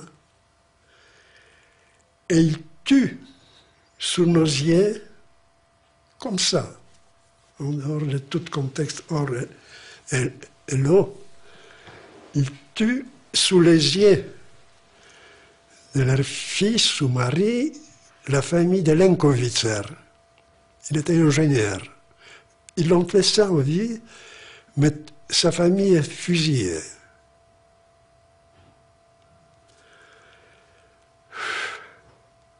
Je vous raconte des choses que vous ne trouverez pas comme ça. Et on nous amène, on continue, il nous amène dans les prisons de Lomja. Et ça, c'est un autre chapitre.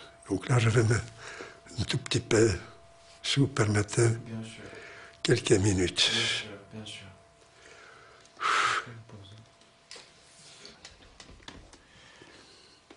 Alors, nous étions à la prison de Lomja. Oui, oui.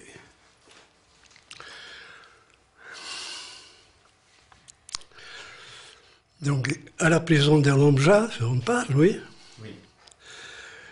C'est une prison de style à peu près, pas de taille, mais de style de Sing Sing, avec des escaliers, etc. Donc, on m'a mis ensemble avec les 2 frères, Zeidenbeutel, dans une cellule. Et le lendemain, c'était le lendemain de notre arrivée, ils ont cherché les peintres. Parce qu'ils ont trouvé dans les bagages, ils ont trouvé du matériel, des tubes, des pinceaux, etc. Parce que Swedenborg pensait que, comme tout le monde, qu'on va au travail. J'avais rien, moi. J'étais en chemise.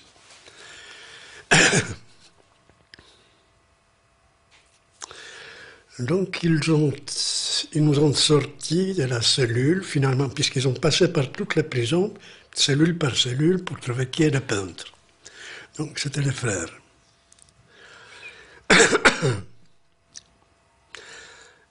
Ils nous ont amenés dans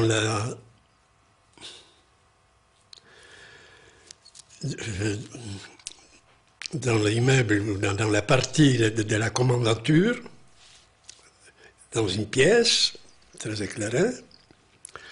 Ils ont transformé cette pièce en une sorte d'atelier. Ils venaient avec des photos, avec des photos de famille, de tout ce que vous voulez. Ils se faisaient peindre aussi par... Bon, moi, je me suis déclaré comme un Anstreicher. Vous comprenez, un peintre de bâtiments, de meubles, etc. Donc je préparais le matériel et j'ai commencé à peindre les coffres pour les soldats, pour la gendarmerie. Et ils étaient très gentils, très aimables, et puis ils apportaient des cigarettes, parlaient avec les deux frères, comme si rien n'était. À peu près le 3e ou le 4e jour, un de ces gendarmes, je crois que c'était le commandant de ces gendarmes, on l'obéissait, s'est adressé à moi. Il s'est adressé dans les termes « Warum der Pan » Pan, c'est en polonais, c'est-à-dire messieurs. Warum der Pan spricht niemals? Pourquoi ce messieurs ne parle jamais?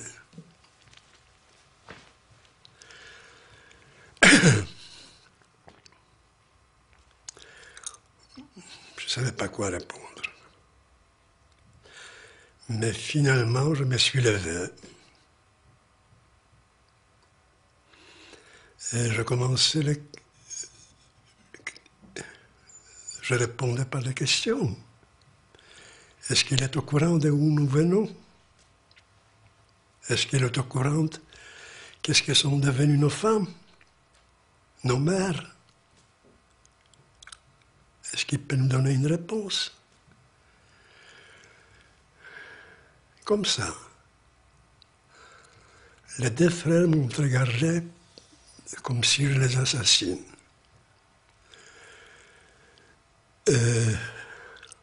Donc il m'a répondu qu'il l'est pour rien. Donc je dis, il m'a fait comprendre qu'il sait à peu près. Donc moi je continuais tout de même. Je lui dis, vous êtes au courant? Qu'est-ce qui se passe? Que les Russes sont en Smolensk, qu'ils sont en cours de prendre Vitebsk, que peut-être ils feront et font avec vos femmes la même chose que vous faites avec les nôtres. Je vous jure que c'est dans ce terme que je parlais.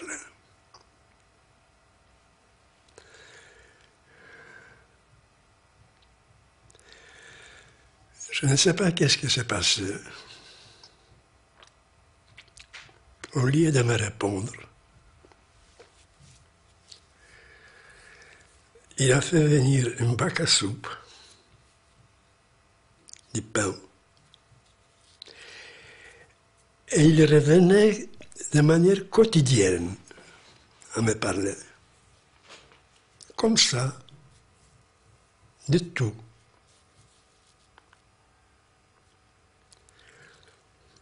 Comme si je parlais avec vous.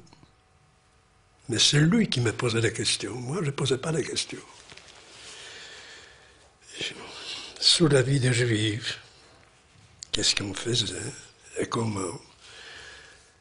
Puisque ce sont Ertike Kintzler, quand il parlait des frères. Ce sont de vrais artistes. Est-ce qu'ils étaient connus?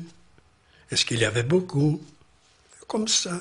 Et pas seulement, mais avec une curiosité, si vous voulez, répétitive, mais sans insistance, sans voyeurisme, et surtout sans ironie.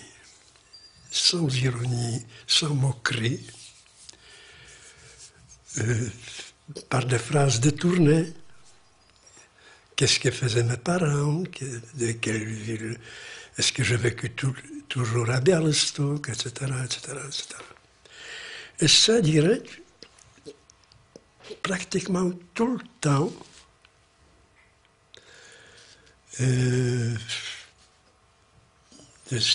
Cet emprisonnement, l'après-midi, vers la soirée, on nous emmenait dans les cellules.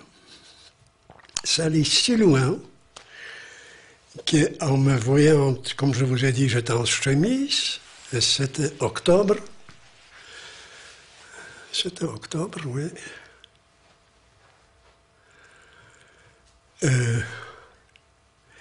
Il m'a apporté une énorme moumoute de partisans. Une moumoute. Donc j'avais commencé à avoir un peu chaud.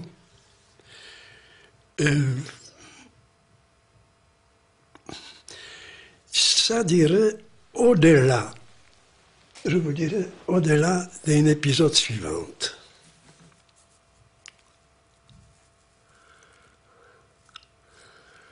En revenant de travail,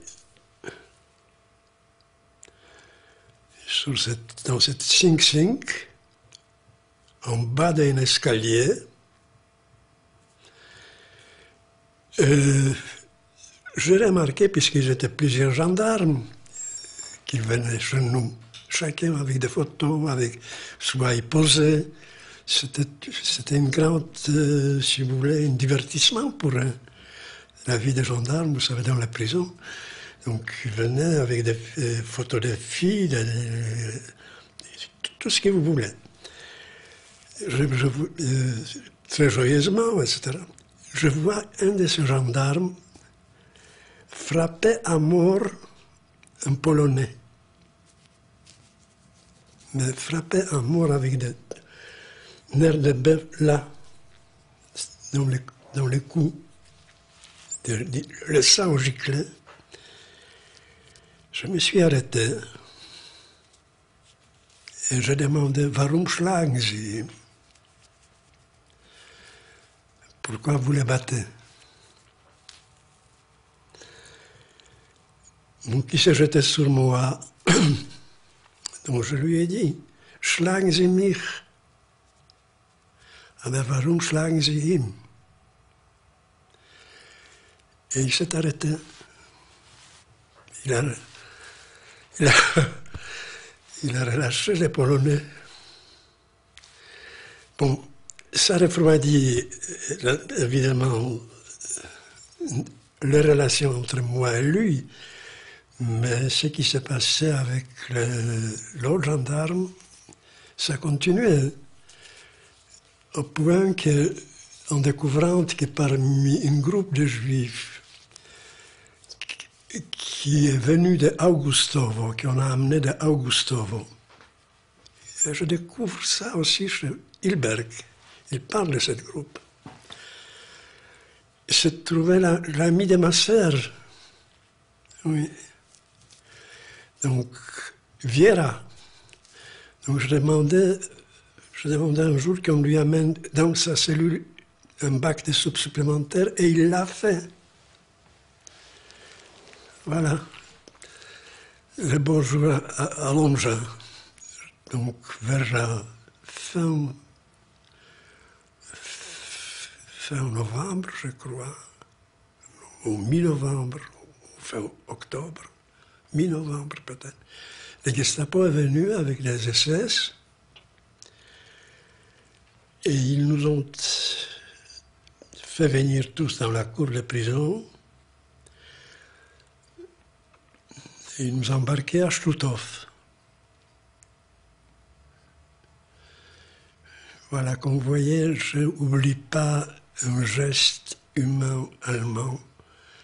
J'oublie pas ça.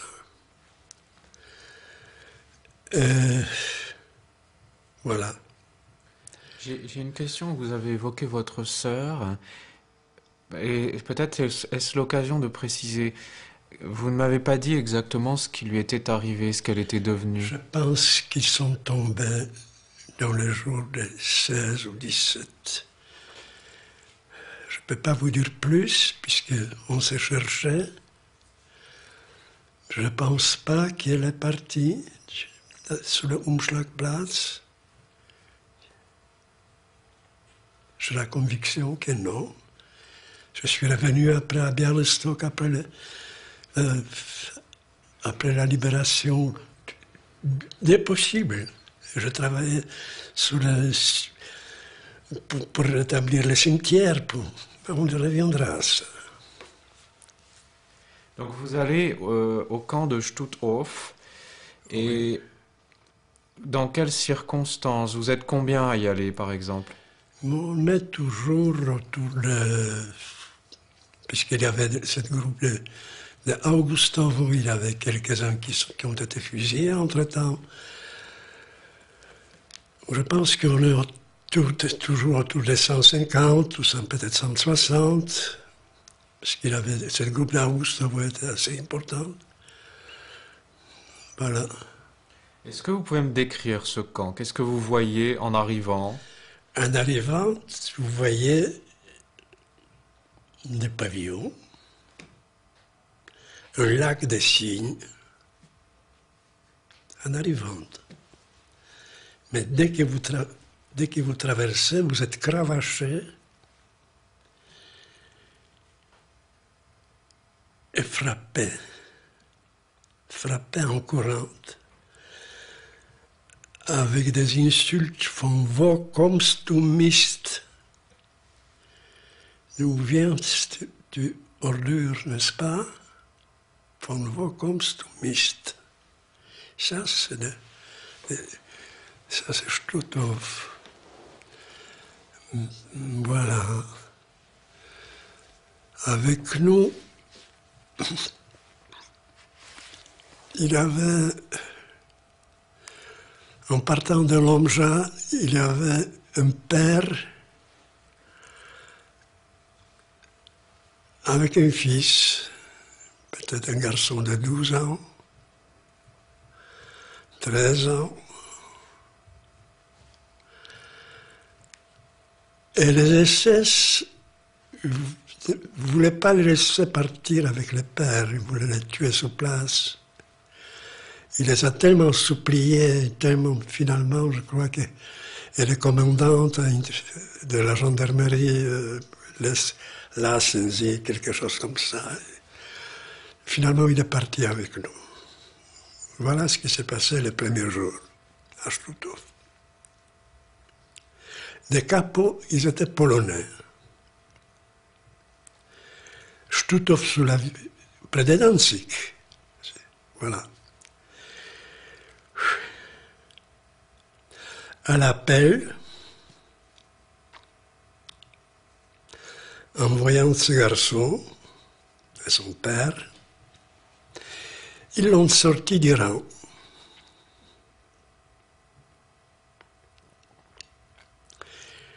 Ils l'ont amené avec eux.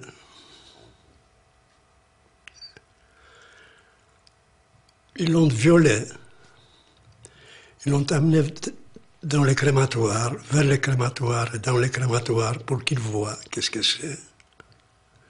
Et au retour, il était défiguré. c'était plus les mêmes. Ils lui ont donné un bâton, ils lui ont dit « frappe ton père, tiens ». Là, je m'arrête là-dessus. Ça, c'était le premier jour de Chloutov. Qu'est-ce qui s'est passé à Chloutov? Je consacre une feuille dans la mémoire gravée. Il y a juste une gravure qui évoque Chloutov, elle s'appelle Kniebeuge. C'est-à-dire, vous passez toute la journée dans les exercices, Kniebeuge à terre, etc., etc., et il vous frappe. Vers la fin de journée, il vous sort, ça c'était tous les jours, il vous sort, sur les coups de 4 heures, 3 heures,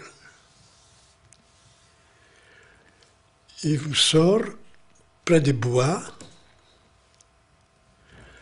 ils vous font porter des racines, énormes racines de bois, des arbres, énormes, à peu près 100 mètres, hin und zurück, pour rien. Pour rien. Et vers la fin, c'est des Ukrainiens qui viennent avec des chiens. Et quand les gens sont, quand on est bien épuisé, quand on n'en peut plus, ils lancent les chiens sur vous. Ça, c'était Chloutov. Ils ont inventé, par exemple, ça c'est des capots, les décapots, chercher des poux. En Entlausung. Si on trouvait, non je ne vous dis pas, mais si on ne trouvait pas, c'est parce que les Juifs cachaient. Donc on ne peut pas les trouver, n'est-ce pas? Les Juifs ont caché les poux. Donc c'est un malheur pour les autres. Donc on prend n'importe quel. Et qu'est-ce qu'ils faisaient avec? Ils les pendaient quelqu'un avec la ceinture autour du cou, et ils les mettaient comme ça, comme un sac, mettons comme jusqu'à une sorte de paralysie.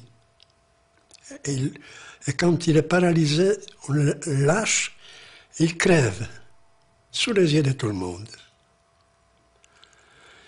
Ça, c'était Chloutov.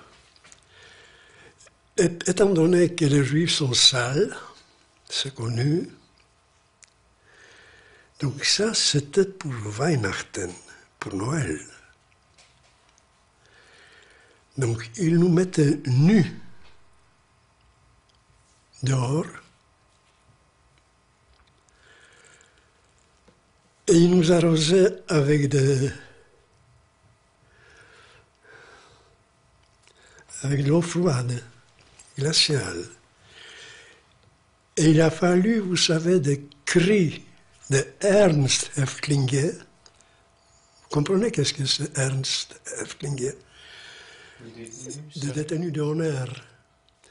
C'était des Lettons, des Norvégiennes, des membres du gouvernement d'exil qui ont été arrêtés des pays baltes, qui étaient habillés en civil, mais derrière le barbelé, ils arrivaient, ils criaient pour arrêter ça.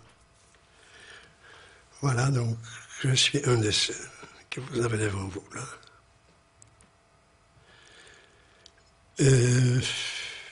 Weihnachten, donc c'est Noël. Le 1er janvier 1944, le commandant de Chloutov, à l'appel, nous a déclaré qu'on sera envoyé à Auschwitz, mais qui nous donne qui est une lettre, qu'il donne une lettre à la VAR qui va nous accompagner, disant que nous sommes des Fachleute, parce que c'était ça le prétexte, pas le prétexte, la réalité de ce choix de 150 juifs de Bialystok, que nous sommes des Fachleute. C'est-à-dire des gens cultivés, c'est ça? Non, Des-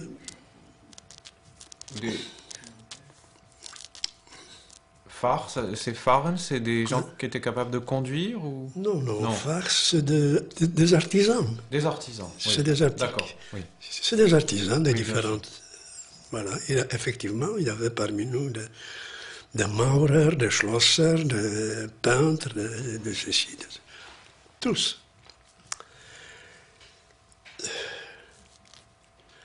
Et le 2 janvier, on est arrivé à Birkenau. Alors, si on peut rester un bref instant encore Oui. sur Stutthof, vous y êtes resté donc quelques mois. Non, Et pas quelques mois, on est quelques resté, je crois, 6 semaines. 6 semaines. Pendant ces 6 semaines, qu'est-ce qu'on vous fait faire? Est-ce qu'il y a une... Rien. Rien du tout. Rien que ça que je vous ai dit au quotidien. Donc c'est des tortures et des brimades quotidiennes. Quotidien. Vous êtes combien ensuite à partir vers Auschwitz? Je crois que 140, je ne sais plus, 130. Et vous allez à Auschwitz par quel moyen? Par le train, Par le train? embarqué dans le train de marchandises. Et on descend, on débarque à Birkenau. Et là, quels sont là aussi vos premiers instants? Comment ça se passe, la descente du train? Oh, ne me demandez pas. Ne me demandez pas ça. Tout à l'heure.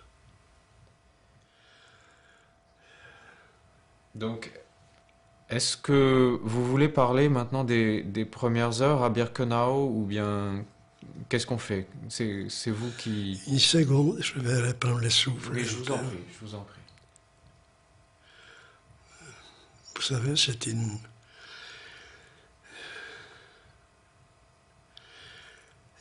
tension terrible, ça.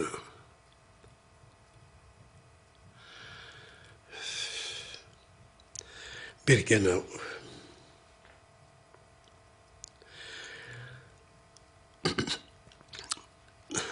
Des Sonder viennent nous chercher. Il y a des Sonder. Vous savez qu'est-ce que c'est des Sonder? Ils viennent nous chercher. Je crois qu'ils nous donnent une sorte de soupe dès l'arrivée sous des cadavres. Ce n'est pas vrai ce qu'on raconte. Peut-être pas toujours. Que tout est propre, tout est qu'on ne se doute de rien. Il y avait un va-et-vient constant. Peut-être qu'ils nous ont amenés par sous une autre rampe.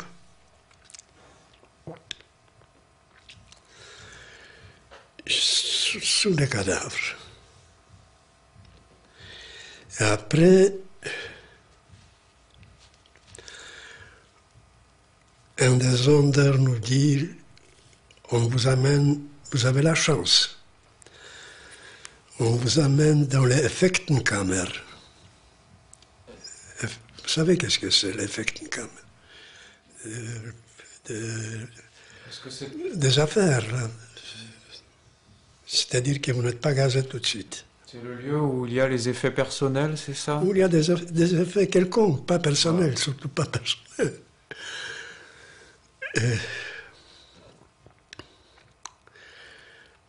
Donc,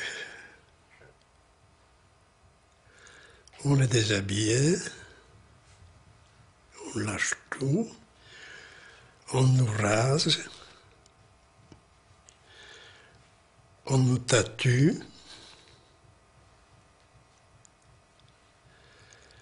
Ça se passe très très vite et on attend. Et on attend, et en attendant, arrive sur nous une famille de juifs, pas une grande famille, un père, peut-être sa fille, ou je ne sais pas, une jeune femme, habillée, très élégante, de juifs italiennes, avec leur fils. Et les SS qui les accompagnent jouent avec des oranges. Comme si rien n'était, la femme qui nous regarde, nous sommes nus. Vous imaginez 150 hommes comme ça, de squelettes. Et en jouant avec des oranges, il les pousse vers une porte qui s'avérait une chambre à gaz. Voilà l'arrivée à Birkenau. Nous, on nous amène dans une autre porte qui était visiblement aussi une chambre à gaz et qu'ils utilisaient de temps en temps pour des arrivants comme nous, qui étaient destinés, mettons, au travail, pour rester, mais qui devaient passer par une sorte de simulacre de gazage. C'est-à-dire que le long des murs, il y avait des bancs. Au milieu, il y avait une bac à soupe. Sous les bancs, il y avait des SS et des Sonder. Nous étions nus. On nous lâche dedans et on nous cravache. Donc on court comme le bétail autour. Vous perdez connaissance presque. Vous ne savez pas qu'est-ce qui se passe. Les bacs à soupe, probablement vides, restent au milieu parce qu'on pense, on vous cravache de partout, on vous insulte de partout. Dreckscheiße, Drecksack.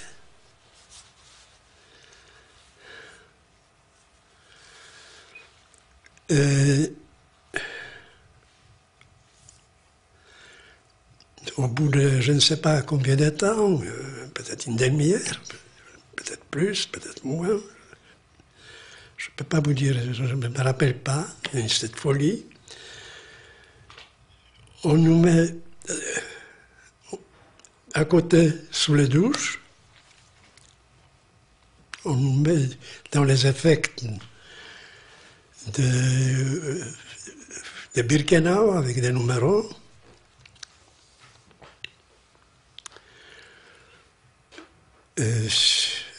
Et on est dans la quarantaine de Birkenau. Là, je suis resté un mois. Je vis constamment des transports entiers passés par la cheminée, tous les jours. En face de nous, il y avait une zone séparée que par les barbelés, donc on voyait, et c'était des femmes. C'était des femmes sélectionnées au gazage, imaginez ça, en janvier, qu'ils ont laissées en chemise, qui suppliaient d'être gazées. Elles suppliaient. Ils les gardaient pendant 3 jours comme ça. Certaines sont mortes de froid, d'épuisement, et je les ai vues. Je les ai vues. J'en parle aussi dans le... Je ne sais pas si vous avez eu l'occasion de jeter un coup d'œil sur l'interview dans les nouvelles Hobbes, il y a presque un an, donc j'en parle. Donc c'était des hurlements, et que je les ai vus, les blocs étaient ouverts, en chemise, des femmes, ils s'arrachaient le... Donc ça, ce Birkenau, je ne vous parlerai pas de morts dans la pelle, de morts sur les Buchsen, de toute cette merde de Birkenau, je ne peux plus.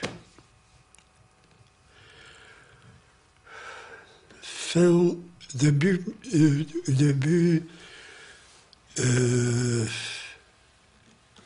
je crois les 2, au bout d'un mois, c'était le 2 février peut-être, ils nous ont ils ont fait appel à nouveau, notre groupe à part. Ils ont tout de suite mis à gauche, nous savions qu'est-ce que c'est, ils ont mis à gauche quelques-uns de nôtres. C'était une de ces sélections. Et ils nous ont amenés à Buna. C'est à Auschwitz III, donc Buna Monowitz. Oui, Buna Igefarbenindustrie. Voilà. Alors là j'ai une question aussi générale qui se pose aussi à ce stade, comme vous le comprendrez, qu'il s'agisse de Stutthof ou de Auschwitz-Birkenau, à quel moment comprenez-vous, apprenez-vous vraiment ce que c'est que l'extermination? On n'avait pas à apprendre. Tout le temps, on tuait tout le temps. Tout le temps. Des gens avec qui vous parlez aujourd'hui, ils n'étaient plus là. 1 heure ou 2 heures après. C'est évident pour tout le monde.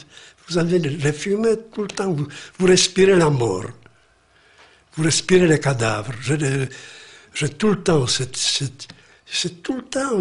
Quelle question. Il y avait des gens qui se lançaient contre des barbelés pour se suicider. Il y avait des gens qui ne quittaient pas les Buchsen pour se empoisonner. Je ne sais pas quel... Je me rappelle des Nachtwache terribles, des gens mourants. Je me rappelle aussi qu'on était restés tout de même, quelque part on est resté des hommes. Quelque part on est resté des hommes, et sur ce plan-là, je ne fais pas la même analyse que Primo Levi. C'est-à-dire, alors, dites-moi. C'est-à-dire que le bourreau n'est pas égal à la victime, que le bourreau peut faire tout ce qu'il veut à la victime. Mais la victime, vous trouverez des... Moi, je ne sais pas qu'est-ce que je vais penser des Sonderkommando. Je ne sais pas qu'est-ce que je ferais moi si je me laissais brûler. Il y avait des gens qui se sont laissés brûler à leur place. Il y a des gens qui ont laissé des écrits, qui ont sauvé, qui ont organisé des soulèvements. Il ne faut pas oublier que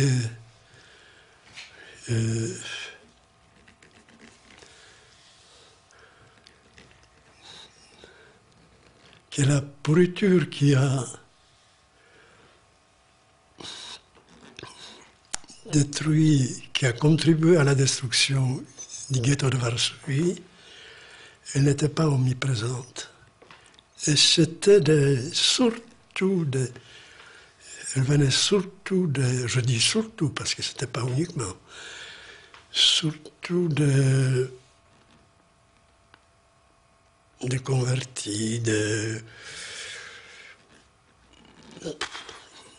3 à 6 000, je ne sais pas, des gens qui ont rompu tout lien avec... Je ne peux pas autrement envisager. j'ai vécu, vous savez, je me rappelle de tout. J'ai ici entre nous la claire conscience de poser des questions extrêmement difficiles et aussi d'exiger de vous des efforts considérables dont je n'ai pas idée et que j'essaye d'imaginer justement en cela, en ce que j'ai du mal à me les figurer. Il est vrai que lorsque je pose cette question au sujet de... Si on savait. Si on savait. Bien sûr qu'on savait. Voilà. C'est ça. J'évoque ça parce que vous aviez déjà commencé à répondre à cette question. Moi, vous savez, je n'attache aucune importance à ça. Si je suis vivante, ce n'est pas parce que j'étais plus forte que les autres, ou plus glorieux, ou plus, je ne sais pas, plus de morale, etc. Surtout pas ça. Mais une chose, je me disais, dès le 17 août, je crois, quand je suis rentré, quand je l'ai vu Gott mein Gott, je me disais à moi-même qu'ils n'ont pas droit à ma vie. Vous comprenez, quelque part, c'est une chose qui se réveille, on ne sait pas quand. D'ailleurs, la suite, ce qui s'est passé après, aussi à Birkenau. C'est-à-dire ne pas se laisser animaliser. C'est la première chose. Ne pas se laisser animaliser, ne pas se laisser devenir comme elle voulait faire de nous. Et ça, c'était, je crois, dans mon pouvoir. Plutôt se faire tuer que de se laisser faire transformer comme elle. Alors, chez vous, ça prend quelle forme, ça, justement, ça? Je n'ai pas de forme. Ils n'ont pas droit à ma vie. Ça me venait brusquement, même à Stutthof. Quand je voyais, par exemple, quand on portait ces énormes racines, donc je me suis dit, ne jamais se montrer de dos. Essayer de l'attraper par les regards.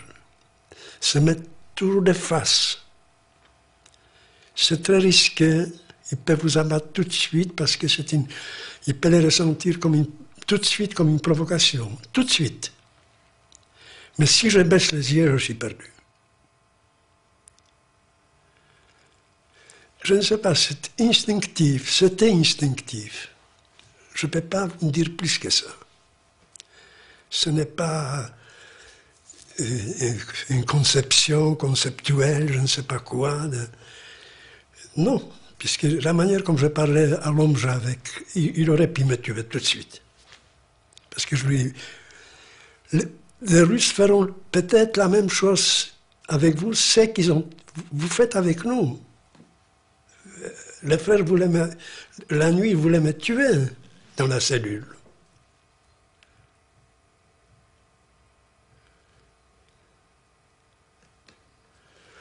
Alors, parlons de Buna Monowitz maintenant. Vous allez être affecté à un commando, là? J'étais affecté les premiers jours, le lendemain de notre arrivée, j'étais affecté au Kabelkommando. Primo Levi en parle. Et si je devais rester un jour de plus, je serais mort. Voilà le hasard des choses. Parce que souvent que nous sommes sortis, sans être battus, que du travail. Nous avions 7 morts, que du travail de la journée. Et autant Maharaja, on appelait ça le Maharaja, c'est-à-dire celle que vous portez sur les tragis, des agonisantes. Et vous devez chanter Mitten Up, quand il jouait la Rosamunda ou Kleine Nachtmusik, je ne sais plus, à l'entrée du camp. Or, le lendemain, le surlendemain, j'étais appelé au commando 78. Parce que Kabel Commando, c'était 98, je crois, si je me rappelle bien. J'étais appelé au commando de 78. Or, c'était le commando qui travaillait pour Siemens, de Schriftmaler. Et c'était tout autre chose, sauf les premiers jours. Qu'est-ce qui s'est passé les premiers jours? Les premiers jours, en arrivant, un des meisters, et ça c'était dans une baraque chauffée, c'était civilisé à l'allemande, vous savez, c'était pas du tout Birkenau. Le chantier, ça c'était autre chose. Avant de sortir sur le chantier, un des meisters me dit, je n'ai pas la conviction, la certitude que tu es Schriftmaler. Voilà ce que tu vas me faire. Ici, tu as le berceau, ou le berceau pour mon fils, en bois.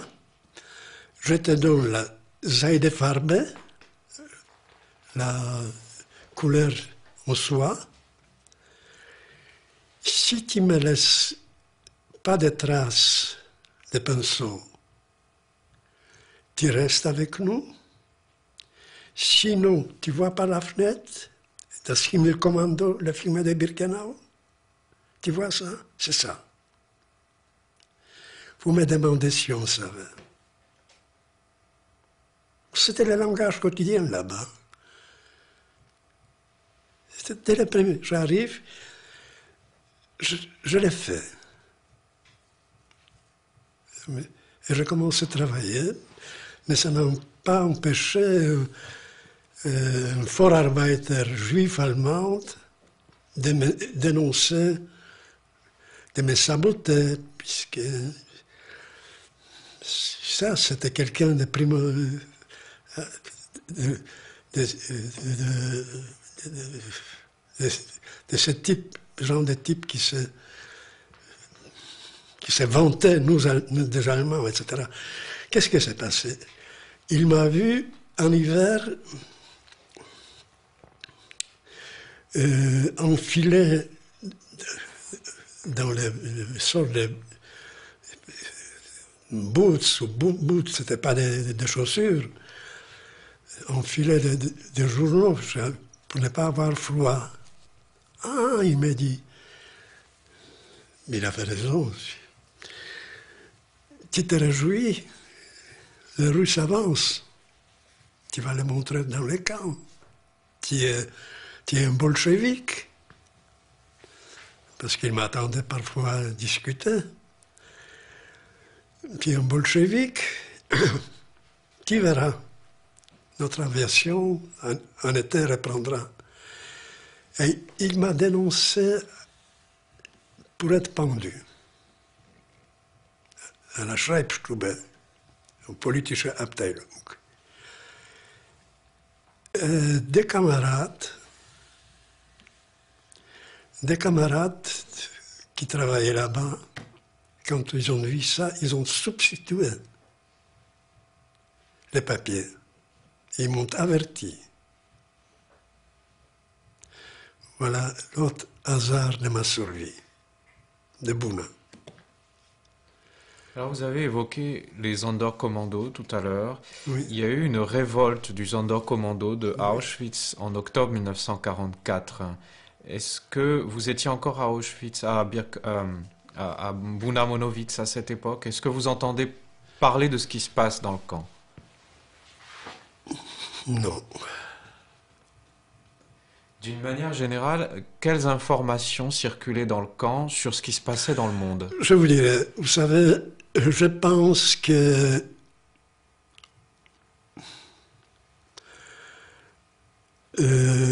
c'était un phénomène, puisque nous, on se préparait à la révolte à Buna. Nous, on se préparait à la révolte. Il y avait des gens qui... donc, moi, j'appartenais à ce groupe. on s'est préparé à la révolte. Mais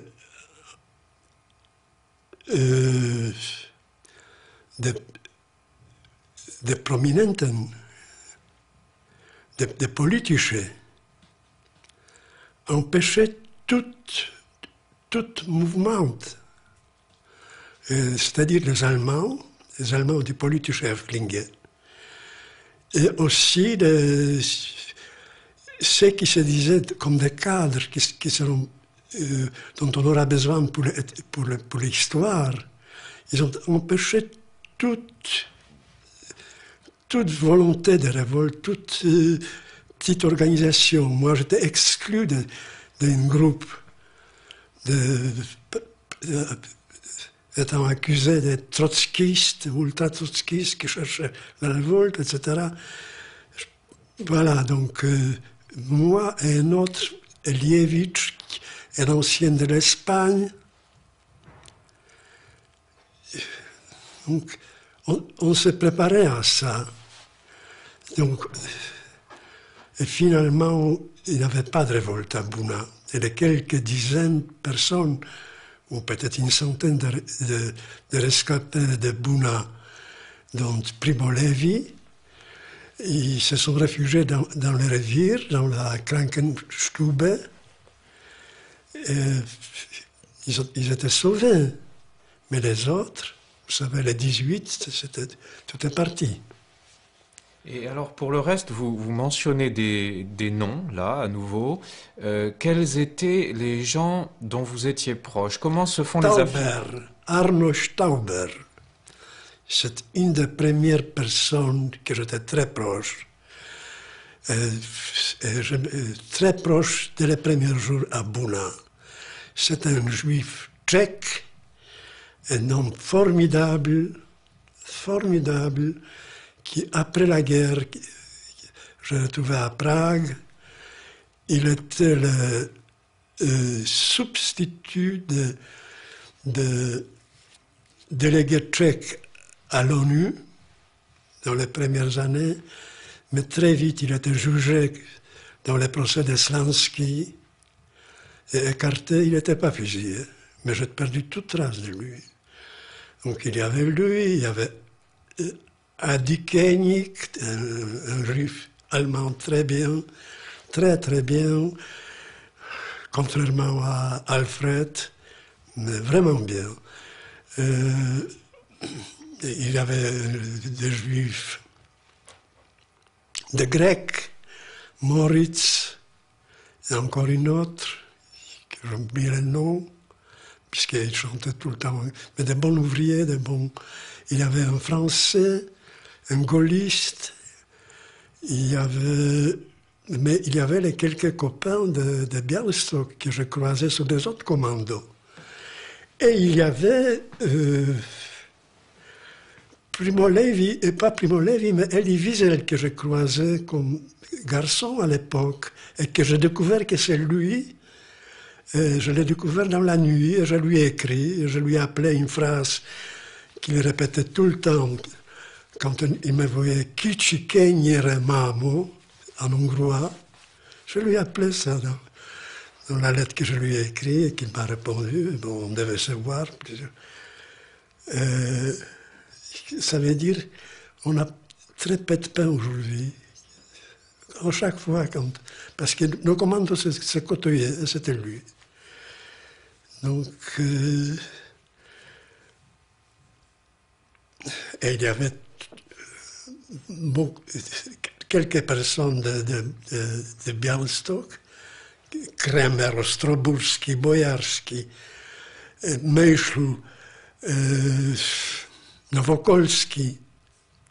Ça, je peux vous... Les deux frères Zeidenbeutel. Ils étaient tous à Buna. Vous avez prononcé le nom de Primo Levi. Est-ce que vous l'avez côtoyé dans le camp? Peut-être. Mais il travaillait chez des chimistes. Mais peut-être notre commando travaillait pour Siemens sur tous les camps. Donc, certainement dans son laboratoire, sur l'entretien des moteurs de Siemens. Maintenant, on vend des Siemens. Et c'est avec tout. Est-ce qu'on peut parler Et j'ai aussi... croisé des Italiens, des civilarbeiter. Il y avait un Italien, un garçon, Filia Segni, qui m'a demandé de lui écrire une épitaphe pour lui, sur la tombe vivante encore. Il y avait un sourd-muet français qui m'a demandé de lui faire des croquis de pendus, parce qu'à Bouna, on pendait à peu près tous les dimanches. On pendait. C'était les pendaisons. Pour n'importe quoi. C'était... je ne vous parle pas de sélection, je ne vous parle pas de Blocksperre, je ne vous parle pas même de match de foot entre l'équipe aryenne et l'équipe juive à Bouna. Et après les matchs, il y avait des Blocksperre et des sélections. Tout de suite, on savait évidemment qu'est-ce que c'est. Vous voyez, il y avait les poufs pour l'Arienne, les bordels pour l'Arienne à Bouna, où il y avait j'entrevoyais les filles juives, où on les gazait tous les 3 mois.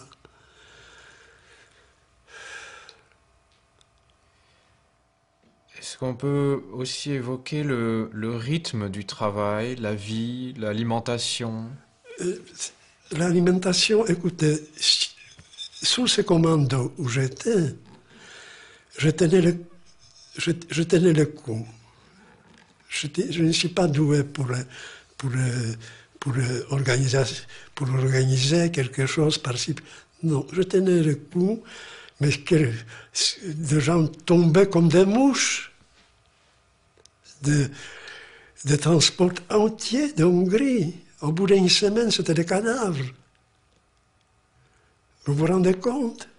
Le Kabel Commando, c'était un de ces commandos, mais je voyais des gaillards qui tombaient comme des mouches. Ils étaient brisés, ces gens-là, dès le départ. Séparés des femmes, séparés brusquement des enfants, de tout.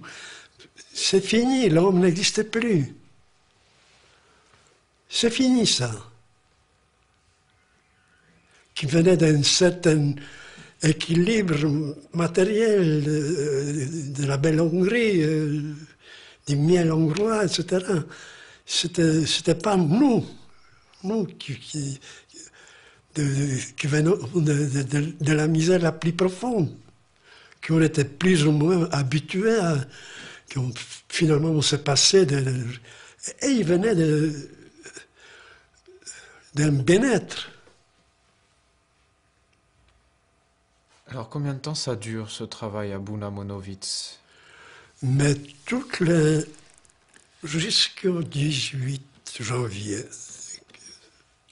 Qu'est-ce qui se passe alors? Qu'est-ce qui se passe? C'est l'évacuation de Bouna à Auschwitz à pied vers Gleiwitz. Donc, je crois que je ne sais pas, c'était terrible, terrible. 48 heures de marche à pied dans la neige, et ils fusillaient des gens qui faiblissaient. Je ne sais pas comment j'ai tenu le coup. Mais à chaque fois où je tombais, je me disais non, Isaac. Non, Isaac. Et je repartais. Et à Gleiwitz, dès qu'on est parvenu jusqu'à là, je ne sais plus si c'est 60 km, je ne sais plus. Et ils nous embarquaient, ils nous ont donné des portions de pain et quelques patates crues.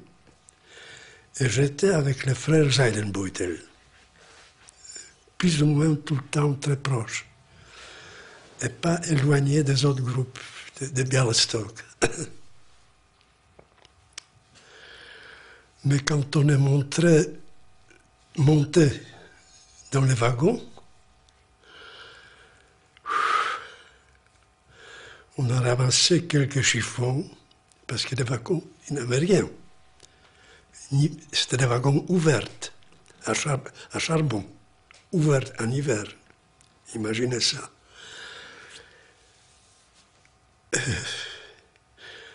Et on s'est assis avec des frères Zeidenbeutel, dos à dos, tous les trois, comme un pilier.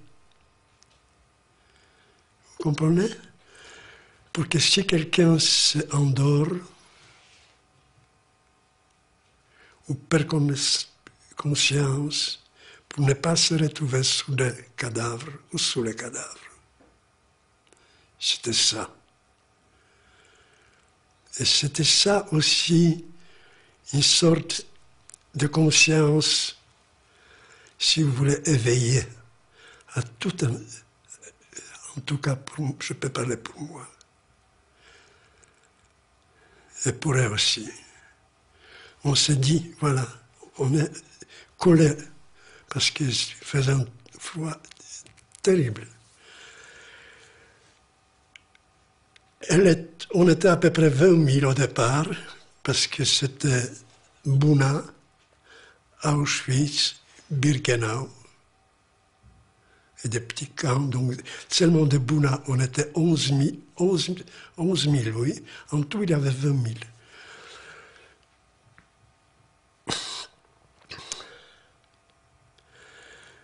000. Donc, jusqu'à la frontière tchèque, les Polonais jetaient sur nous des pierres. Du pain et des pierres, du pain et des pierres. Et vous arrivez sur la frontière tchèque,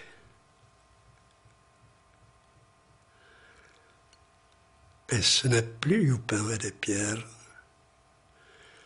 mais le train s'arrête sous les viaducs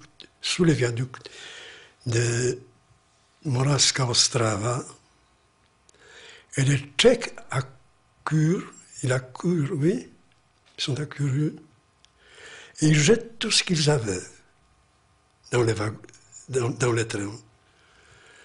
Des pains, des gants, tout ce qu'ils pouvaient.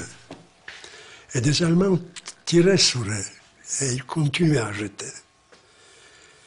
Et il y avait des autres Tchèques qui arrivaient. Donc, cette frontière-là,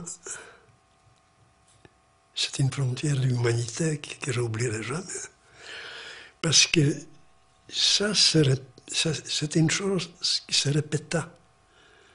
Plus ou moins pas d'une telle ampleur, parce que là, c'était... Ils ne pouvaient pas nourrir tout le train, vous savez. Vous étiez par hasard sur le viaduc, donc ça tombait sur vous, sinon ça tombait sur les autres. Mais c'était comme ça. Vous étiez environ 20 000 au départ, hein, Oui. c'est ça? Donc, on nous a dit qu'on dirige vers Mauthausen. Et on nous a... La gare... Bon.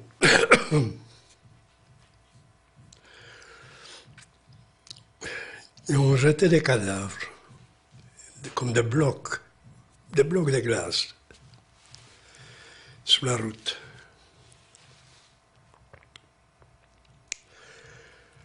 Tous les jours.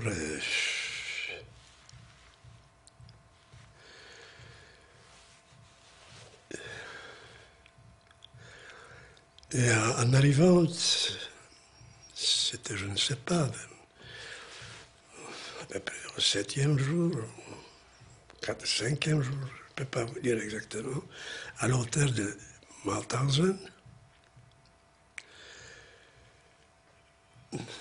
On traverse toute la Moravie, la Bohémie. On arrive à l'hôtel de Mauthausen, on nous garde à peu près 2 jours sans bouger, donc on meurt comme ça, en silence.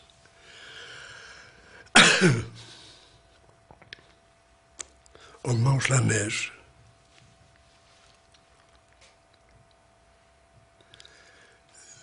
Et quelque part, ils nous ont donné quelques patates crues pour la dysenterie, pour mourir plus vite.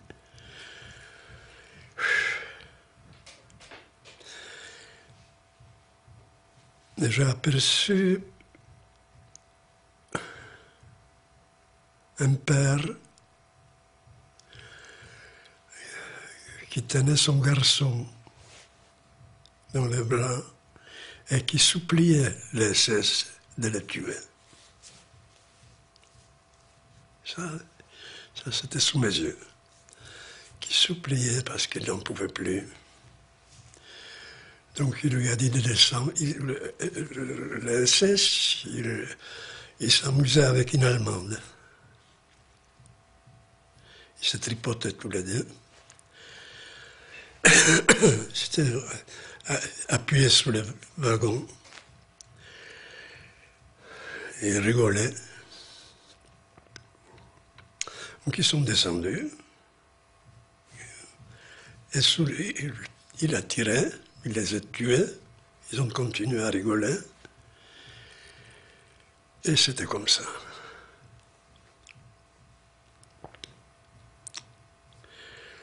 Donc,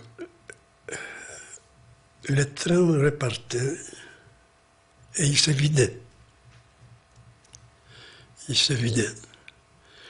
Visiblement, une des branches, je ne peux pas vous dire quelle et comment ou à quel moment, se dirigeait vers Buchenwald, parce que j'ai découvert qu'Elie Wiesel se retrouvait à Buchenwald. Et Kertész aussi. Mais Kertész, il n'était pas à Buna. Ici? Non. Kertész était à Auschwitz. Il était à Auschwitz. Donc, c'est dans les trains. Donc, Buchenwald a donné de grands écrivains. Hein? Oui, il me Kertész. Donc, Kertész et Wiesel, ils étaient à Buchenwald. C'était un camp béni par rapport à ce que nous avons connu.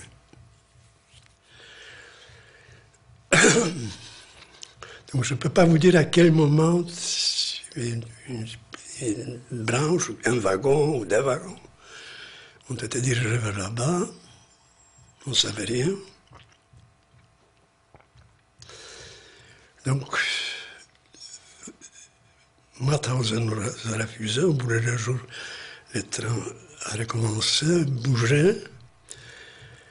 Et à une des premières stations allemandes, on est rentré déjà dans le territoire allemand.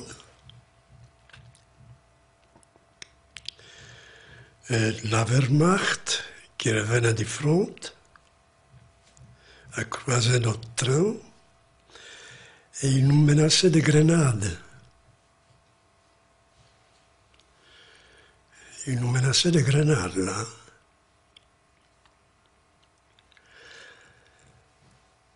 Et le train a donc continué vers le nord.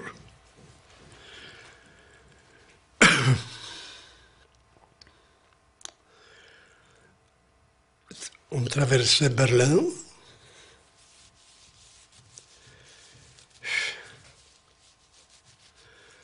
On traversait Berlin et on hurlait avec les petites forces qui restaient, Brot.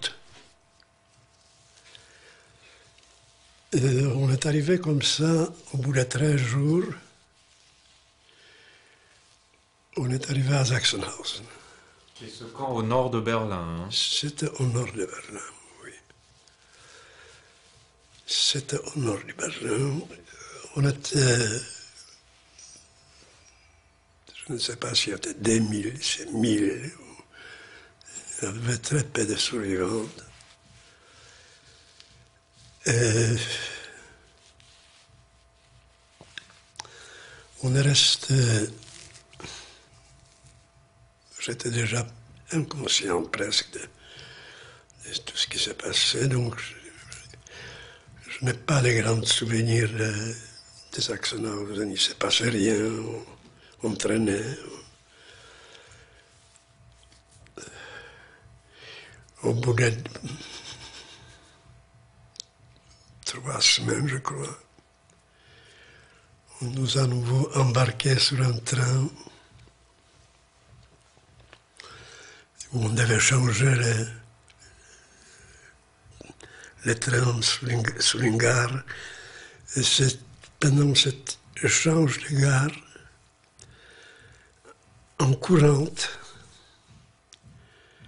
que les 2 frères Zeidenbeutel étaient abattus avec des barres de fer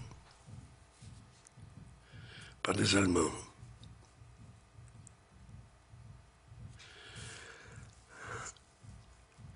Et on est arrivé à Flossenburg, voilà.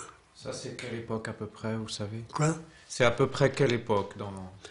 Ça devait être mars. Ça devait être mars 45. Et Flossenburg, vous restez combien de temps? Un mois, je crois. Puisque jusqu'au départ de l'Edis, sur une autre marche de mort, parce que ça, c'était vers Dachau. Donc, les trains étaient mitraillés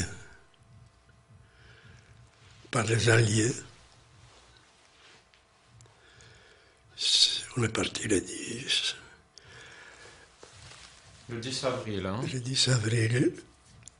Et ceux qui étaient blessés étaient fusillés par les Allemands. Il y avait à peu près 200 blessés. Et donc on est resté comme ça,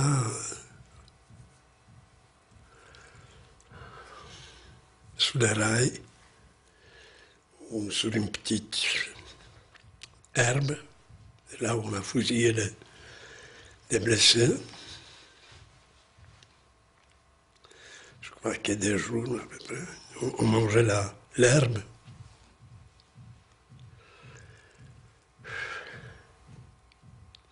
Et on est reparti. Les trains étaient à nouveau mitraillés. Et là, j'ai reçu une balle dans la cuisse. Là. Et les SS à côté de moi, il était tué. Donc on m'a sorti sous le champ des blessés. On était à nouveau à peu près 200 blessés.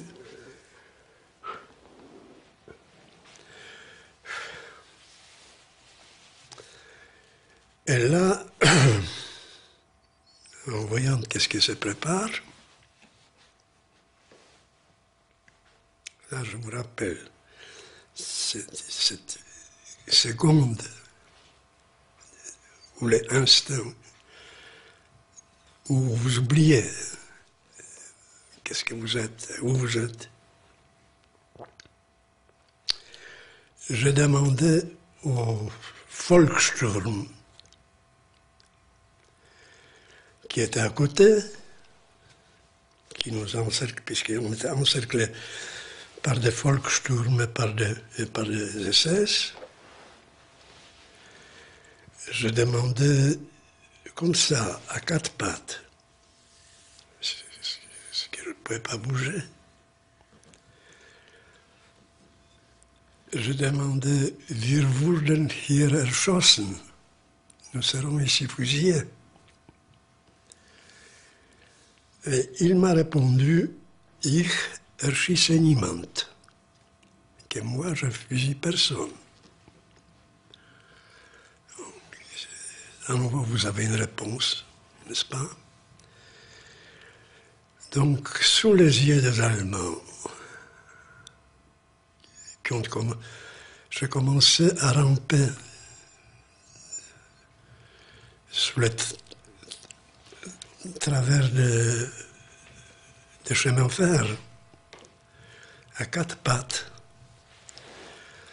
Je commençais à m'éloigner de ce champ de tir, des fusillés, et des soldats me suivaient. Ils pariaient sur ma tête. Si je parviens à la... Parce qu'il y avait plus loin, il y avait des camions qui embarquaient des survivantes. Donc, soit ils me tuent, et ils rigolaient, ils me suivaient pas à pas pour voir jusqu'où je parviendrais. Et je suis parvenu. Donc, ils m'ont donné des patates crues et ils m'ont laissé monter avec les survivantes. Voilà.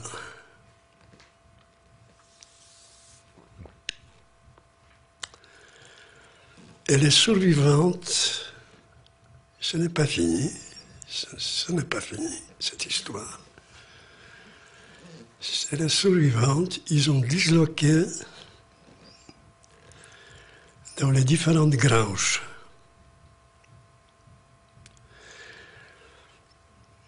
Donc quand nous ont mis dans une grange, avec cette balle dans la jambe, je ne sais pas comment, je me suis accroché, je ne sais pas, sur l'échelle, que je me suis tiré pour monter dans les foins, puisqu'il y avait une sorte de, comme dans les granges, voilà. Et je suis resté dans les foins, comme ça, 3 jours, avec les nez, j'écartais des planches, les foins sur les planches, pour pouvoir respirer. Et au 3e jour, quelqu'un est monté et m'a jeté par terre avec des fusils, poussé par terre comme ça. Donc, quand j'étais par terre, il y avait déjà un tas de cadavres, donc je me suis glissé parmi eux.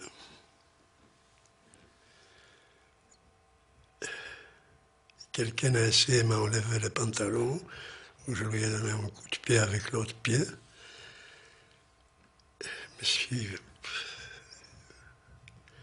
Et le lendemain,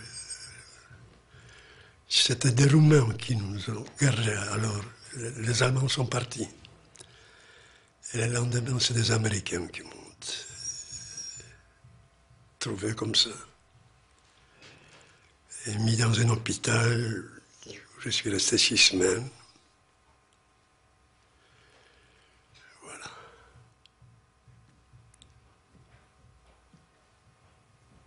Donc vous êtes remis en forme ou est-ce que ça a pris du temps, j'imagine, pour que votre santé se reprenne? Non, si je dois continuer, donc, vous reviendrez de ce qui s'est passé après, donc.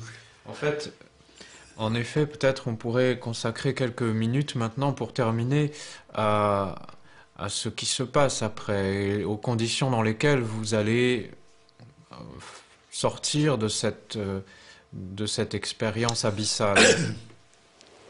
Bon, je vais prendre la force. Mais attendez-vous au pire. Pas au pire, mais...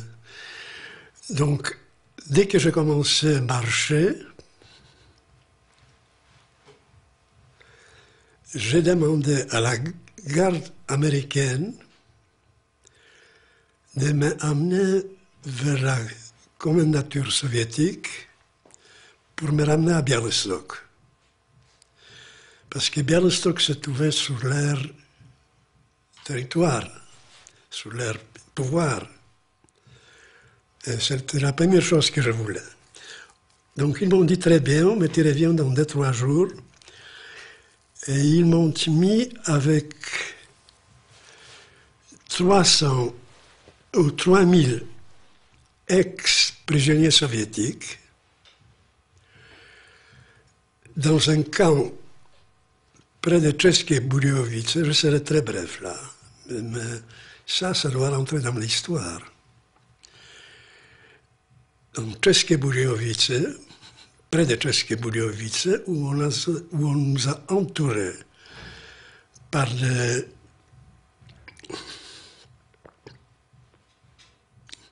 des fusils mitraillettes, où on nous a traités comme des traîtres à la patrie, tous. Et on nous a soi-disant jugés individuellement, et le jugement,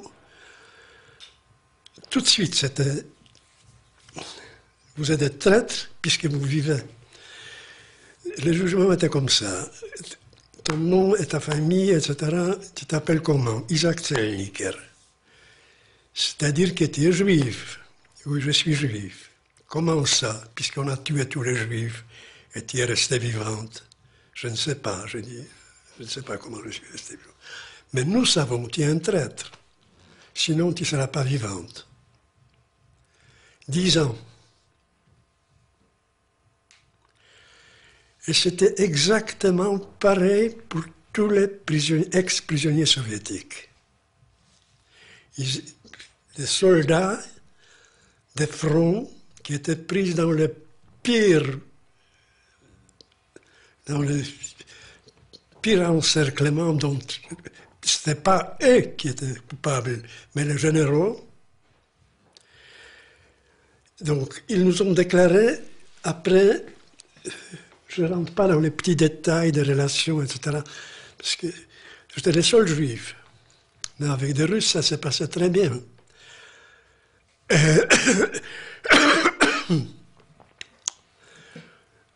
Tu es traître. Donc, après, ils nous ont déclaré, mais si vous voulez vous dédouaner, en quelque sorte, de votre traîtrise, vous pouvez vous déclarer volontaire pour la guerre au Japon. Donc on se déclarait tous pour la guerre au Japon, on courait en chantant, etc. On se déclarait tous, pour vous qui en échappe à ça. Ça, c'est à quel moment? Mais ça, c'était juillet 45. C'était juillet, août, oui, voilà, août. Parce que la bombe sur Hiroshima est tombée le 6 août. Donc on se dit, il n'y a pas de guerre. Donc on doit être libéré. Mais non, pour nous, vous êtes condamnés. Ils nous ont, je suis bref, mais c'est une longue histoire. Ils nous ont envoyés ensuite à Šumperk. C'est près de Moravská Ostrava, à l'autre bout, où on n'était pas 3000, mais 50 000 ou 60 000. On a été dispersés dans 3 ou 4 casernes, des grands camps autour de la ville. Et moi, étant peintre, j'étais appelé à peindre des héros de la guerre. Vous savez, ils adorent les grandes inscriptions, gloire à la patrie, etc., etc. Donc on m'a envoyé d'un camp à l'autre, avec du matériel, avec un seau, avec la peinture, seau et matériel, donc j'allais d'un camp à l'autre. Donc j'avais un propus qui me laissait passer d'un camp à l'autre. Et un jour, déjà on devait se préparer pour un transport encore pire, puisqu'on nous a annoncé qu'on doit partir. Des soldats se suicidaient, qui ne voulaient pas être des convoyeurs. Vous comprenez ça? Parce qu'on préparait le départ au Goulag.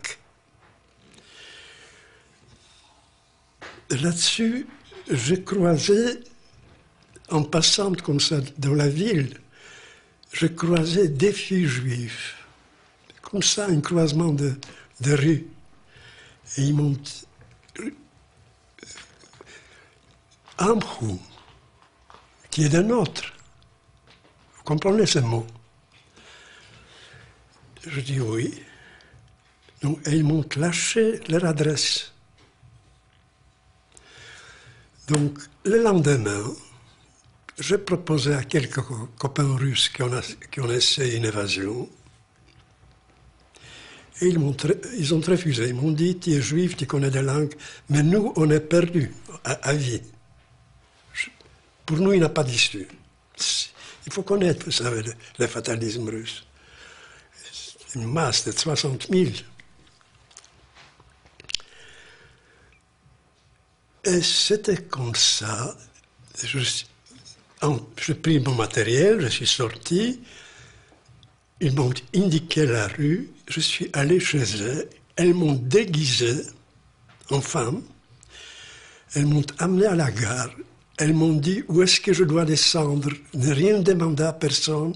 Si on me demande de payer un billet ou quelque chose, montrer les bras. Que les Tchèques, c'est fini pour eux. Et c'était comme ça. Et ça, en fait, c'est une évasion, hein, en fait, c'est Je ça. me suis évadé de là-bas. Oui, et ça se passe en quelle année, à quel moment? Mais ça, c'était octobre 1945. Et je suis allé tout de suite.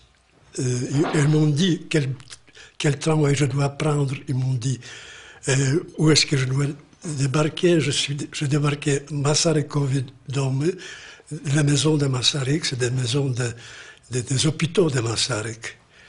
Et là, on m'a accueilli, on m'a soigné, etc.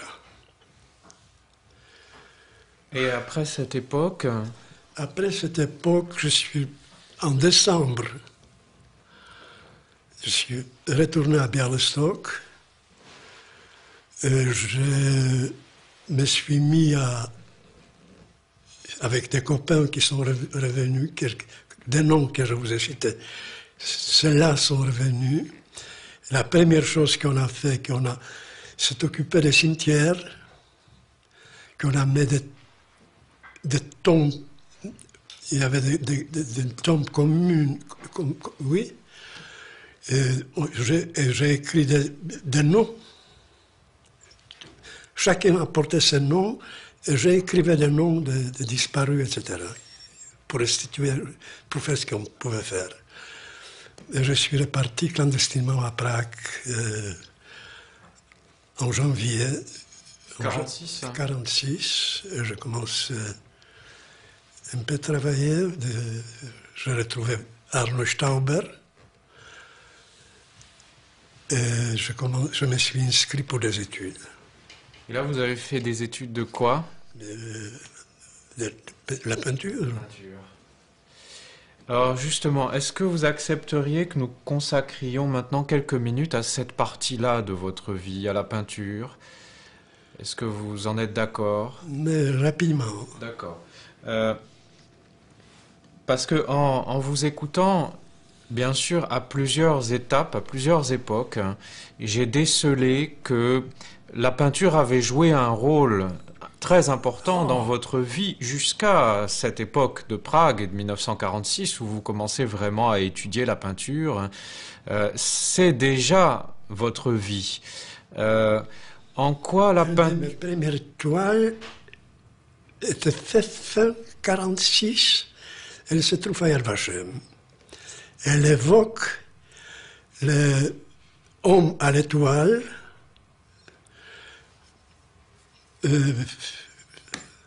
Voilà, vous trouverez ça dans mes catalogues, sur les sites.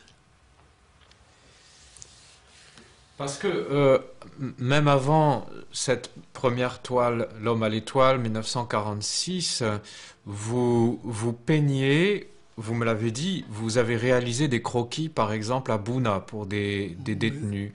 En quoi ça consistait exactement? Comment, en quoi ça consiste? C'est-à-dire, pourquoi vous avez réalisé ces croquis? C'était pour le camarade? Oui.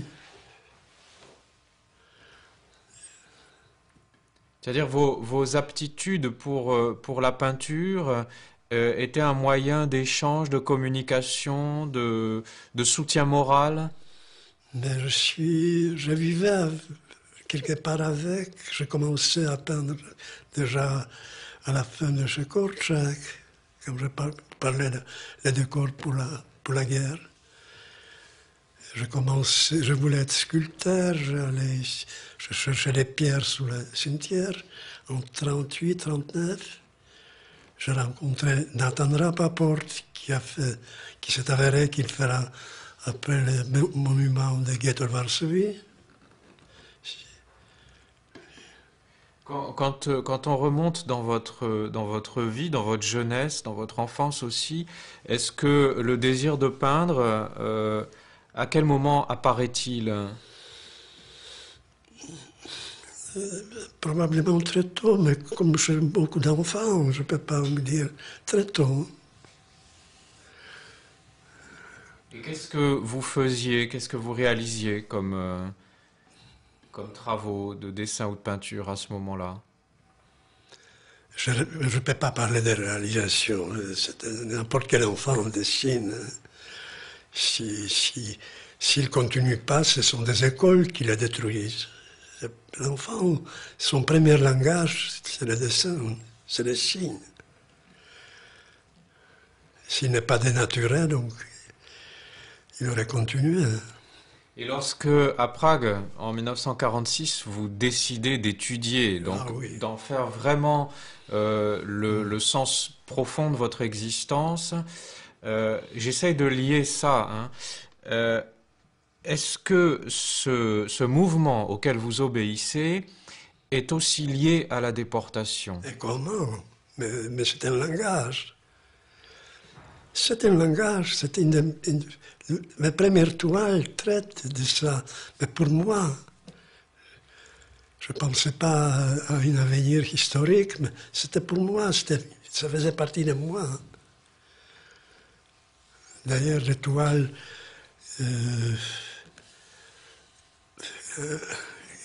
une des variantes de Ghetto qui était devenue célèbre en Pologne, que je fais à Prague en 1949, ensuite en Pologne je fais en 1955, sont célèbres jusqu'à maintenant. En Pologne, je suis devenu très très vite célèbre, puisque je suis retourné en Pologne en 1952, je suis resté jusqu'à 1957, et on écrivait sur moi à partir de natures mortes, à partir de portraits, on me comparait à Cézanne, à Corot, je ne sais pas à qui encore, à Goya. Vous trouverez tout ça dans la presse. Si on essaye aussi d'analyser la situation mondiale en 1946, beaucoup de déportés, la plupart d'entre eux, ont témoigné du fait qu'il était très difficile de faire entendre à des tiers ce qu'ils avaient vécu. Est-ce que vous avez été confronté à ça, vous aussi? Je suis tout le temps confronté, encore maintenant, c'est pas seulement après la guerre, puisqu'on vous dit que prenez les musées d'art juif. Qu'est-ce qu'ils déclarent, les musées d'art juif en France, à Paris? Ils déclarent que l'indicible peut être invisible, n'est-ce pas? Et comme ça, c'est exclu de la programmation des musées d'art juif. Et comme ça, il n'a pas de place pour moi. Vous comprenez ça? Vous pouvez imaginer une chose pareille? Il ne s'agit pas de moi seulement. Mais quand on met une telle clause dans les programmes d'un musée, et c'est assez général, on vous dit que l'indicible est invisible, on ne doit pas le monumentaliser, on ne doit pas faire ceci, on vous met tout de suite la corde au cou pour que vous vous taisez, pour étouffer la parole. Et je ne suis pas très sûr qu'ils seront contents de mes paroles maintenant, et je regrette que c'est dans ce contexte que je dois l'évoquer, mais puisque vous me demandez. Ça rentre, vous savez, dans la logique qu'il faut quelque part avoir honte de ce que nous avons vécu, qu'on doit être gêné de ce que nous avons vécu. Et si je vais maintenant dans cette exposition en Pologne, je sais que j'aurai une grande... Peut-être qu'il y aura des couteaux sur mes toiles. J'étais reçu de manière royale, vous comprenez, royale, par le musée de Toulouse qui a fait une exposition. J'étais reçu royalement par Picon quand il a vu ma toile, le ghetto à l'ange, qui est aussi à Yad Vashem. Donc il ne se rend pas compte qu'est-ce qu'ils ont, mais qui était reproduit dans le Nouvel Observateur il y a presque un an. Quand il a vu ça, sans le savoir, j'ai reçu brusquement le titre de chevalier de l'ordre des lettres. Le musée juif sait que je suis lauréat de prix de la Shoah. Le mémorial, il sait de ça. Donc pourquoi on m'a marginalisé pendant des années? Vous savez qu'est-ce qui m'arrive? Que des musées français, des grandes galeries, quand ils voient, ont vu mes œuvres, ils me disent, mais c'est extraordinaire, mais pourquoi les musées ne prennent pas ça? Et je suis très très gêné dans ce contexte évoquer ça, mais c'est comme ça. Et tant qu'ils ne comprendront pas le tort qu'ils font à l'art, aux gens, aux survivants de ce que nous avons vécu, et pas seulement qu'ils font un grand tort à la mémoire, à l'histoire, à la mémoire, un tort personnel, individuel, parce qu'il y a pas mal de génies dans notre peuple qui souffrent de ça. Si vous devez juger l'époque actuelle par l'art, l'époque qu'est-ce que vous aurez? Rien du tout. Vous aurez l'art abstrait. Et vous pourriez déduire de plus belles toiles de l'art abstrait, vous pourriez déduire quoi que ce soit. Quelle est la situation en France quand je suis venu ici? Je pensais au contraire que la France de Picasso, etc. On parlait de Hartung, on parlait de Soulages, on parlait de tous les abstraits que vous voulez, mais pas de ça. Pas de ça. Et le courage qu'il avait le musée de Toulouse, le musée de Montpellier, c'était extraordinaire. Ils ont fait un colloque à Montpellier de 800 personnes autour de cette exposition. Ils ont envoyé en Pologne, à Auschwitz, 300 étudiantes. Et qu'est-ce que prépare maintenant le Centre mondial de la paix? À peu près la même chose. Il tombe sur moi. Pourquoi on ne vous connaît pas? Pourquoi vous n'êtes pas présente dans le musée? Le musée de guerre qui a acheté chez moi 50 gravures. Qui en parle? La Bibliothèque nationale qui voulait me faire une exposition de mon œuvre. Des gravures dont on compare à Goya et à Rembrandt. Vous connaissez la mémoire gravée, l'album? Vous l'avez vu? J'ai vu des reproductions. Des reproductions. Je vous invite dans l'atelier. Il faut que vous voyez certains originaux. Je vous invite. Plaisir. Quoi? Ça sera avec grand plaisir. Parce que là, il faut mettre ça dans votre film, dans votre témoignage. Ça, il faut mettre. Parce que là, on m'a téléphoné que le 4e arrondissement, la mairie du 4e, va me faire une exposition le 6 avril. Je mettrai peut-être la mémoire gravée. Parce que ça doit... Je suis enterré. Par de telles décisions, on enterre des gens vivantes.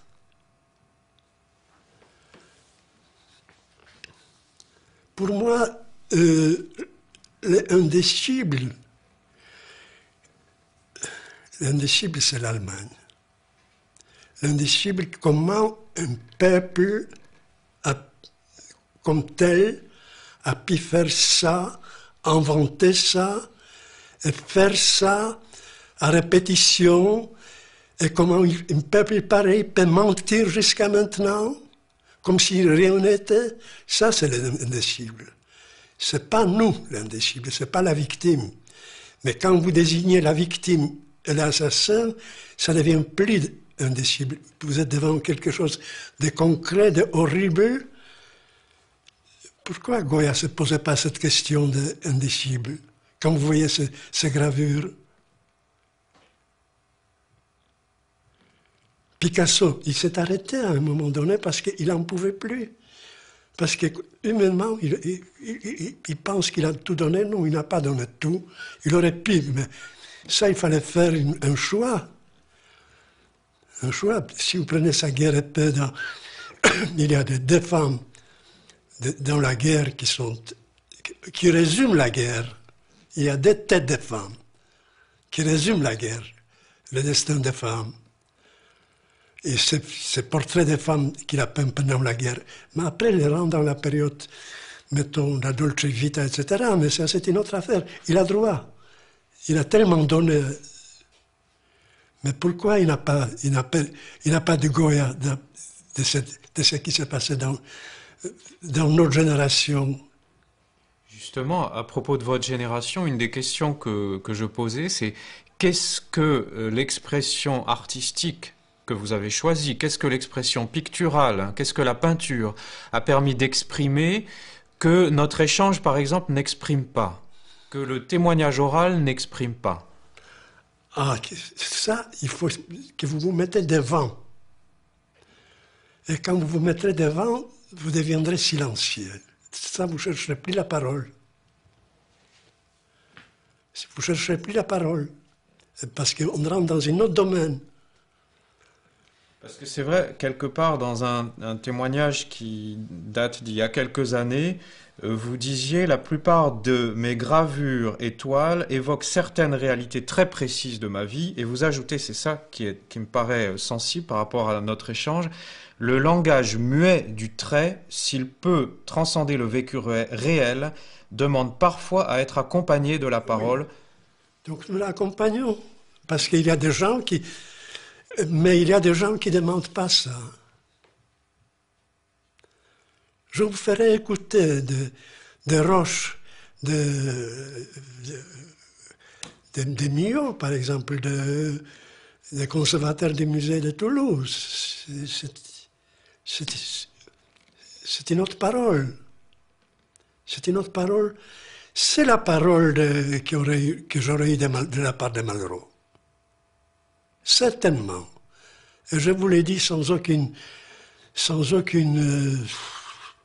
Je n'ai pas en moi cette folie de je ne sais pas quoi. Mais je suivais ce texte. Je travaillais là-dessus. Pas sur lui spécialement, mais je travaillais sur beaucoup de choses qui touchent directement le Shoah à travers l'art. Et pas seulement l'art contemporain. J'ai écrit là-dessus. Et ça devait paraître en même temps que mon exposition, mais je vois que les Polonais s'opposent à ça. Parce qu'une des questions... Pardon, on change de... On va devoir changer de question. L'art, tel que vous l'entendez, témoigne d'une certaine destruction des traces. D'une destruction des traces? Des traces. Mais l'art abstrait témoigne de destruction des traces. Détruit des traces. Et votre travail? Moi, j'essaie de restituer. Pas les traces, mais le sang. Le sang. S-A-N-G. S-A-N-G. C'est ce qui m'est arrivé avec Picon, Gaëtan Picon, qui est venu me voir. Et quelqu'un qui était à ce moment dans l'atelier et qui commençait à lui parler de l'art contemporain, qui lui a posé des questions. Est-ce que vous aimez Hartung? Est-ce que vous aimez Brahms? Est-ce que vous aimez Vols? Est-ce que vous aimez ceci et cela? Il a dit oui, madame, mais là, il a dit sang. Donc on se tait. Là, ce que je vois là, c'était à propos de Gueto à l'Ange. C'est dit sang. Et les mêmes dialogues se répétaient avec la même personne quand Pignon, Édouard Pignon est venu me voir. Il a dit, mais là, il a dit sang. Voilà. Donc je reviens au sang, comme Goya, sans avoir son génie. Vous savez que l'une des racines étymologiques de cruauté, cruor, c'est le sang. De quoi? Une des racines étymologiques du mot cruauté, c'est cruor, le sang. Mais c'est pas moi qui est cruel. Je évoque la cruauté, mais à travers l'amour des gens que j'ai connus, qu'ils ont transformé par la cruauté, qu'ils ont anéanti. Et c'est ça les secrets des indicibles que nous sommes incapables de trouver le chemin de vérité, parce qu'il s'agit de ça. Et est-ce que vous pouvez préciser en quoi le trait peut être un langage muet? Muet? Vous dites dans ce Est-ce que texte. vous avez beaucoup des écrits vous avez les écrits de Van Gogh. Donc ça il explique. Mais est-ce que vous avez beaucoup des écrits de Rembrandt? Rien. Or, sont très nourris. Toutes les arts contemporains, toutes les grandes arts contemporains depuis des siècles et des siècles. Parce que c'est un trait existentiel, d'existence. Aussi bien dans la gravure que dans sa peinture. Il a introduit quelque chose qui est inconnu et qui reste, jusqu'à maintenant, qui reste infranchissable. J'ai envie aussi de vous poser une question. Ça sera peut-être l'avant-dernière question, si vous voulez bien, mais de vous poser une question sur la manière peut-être dont vous vivez cet échange, ce témoignage. Parce que Ce témoignage? Oui, ce qu'on fait ici. Oui. Quelle place vous assignez à ce que nous venons de faire pendant ces plus de 3 heures que nous avons passées ensemble ce 15 décembre 2004 hein? Quelle place vous assignez à ces mots, à ces paroles, par rapport à la peinture? Par rapport à la peinture,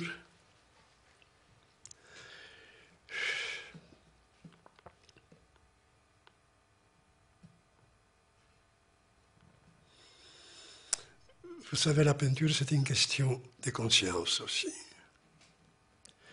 Si ça peut éveiller une conscience vers ça, donc ça aura déjà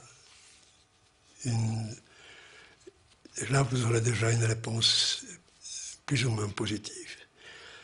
Mais une conscience picturale, vous la trouvez sous différentes étapes de l'art. La conscience qui est liée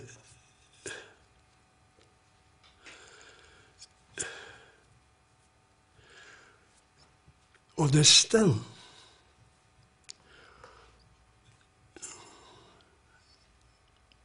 pas seulement à l'amour. À l'amour, vous avez beaucoup, heureusement, mais aussi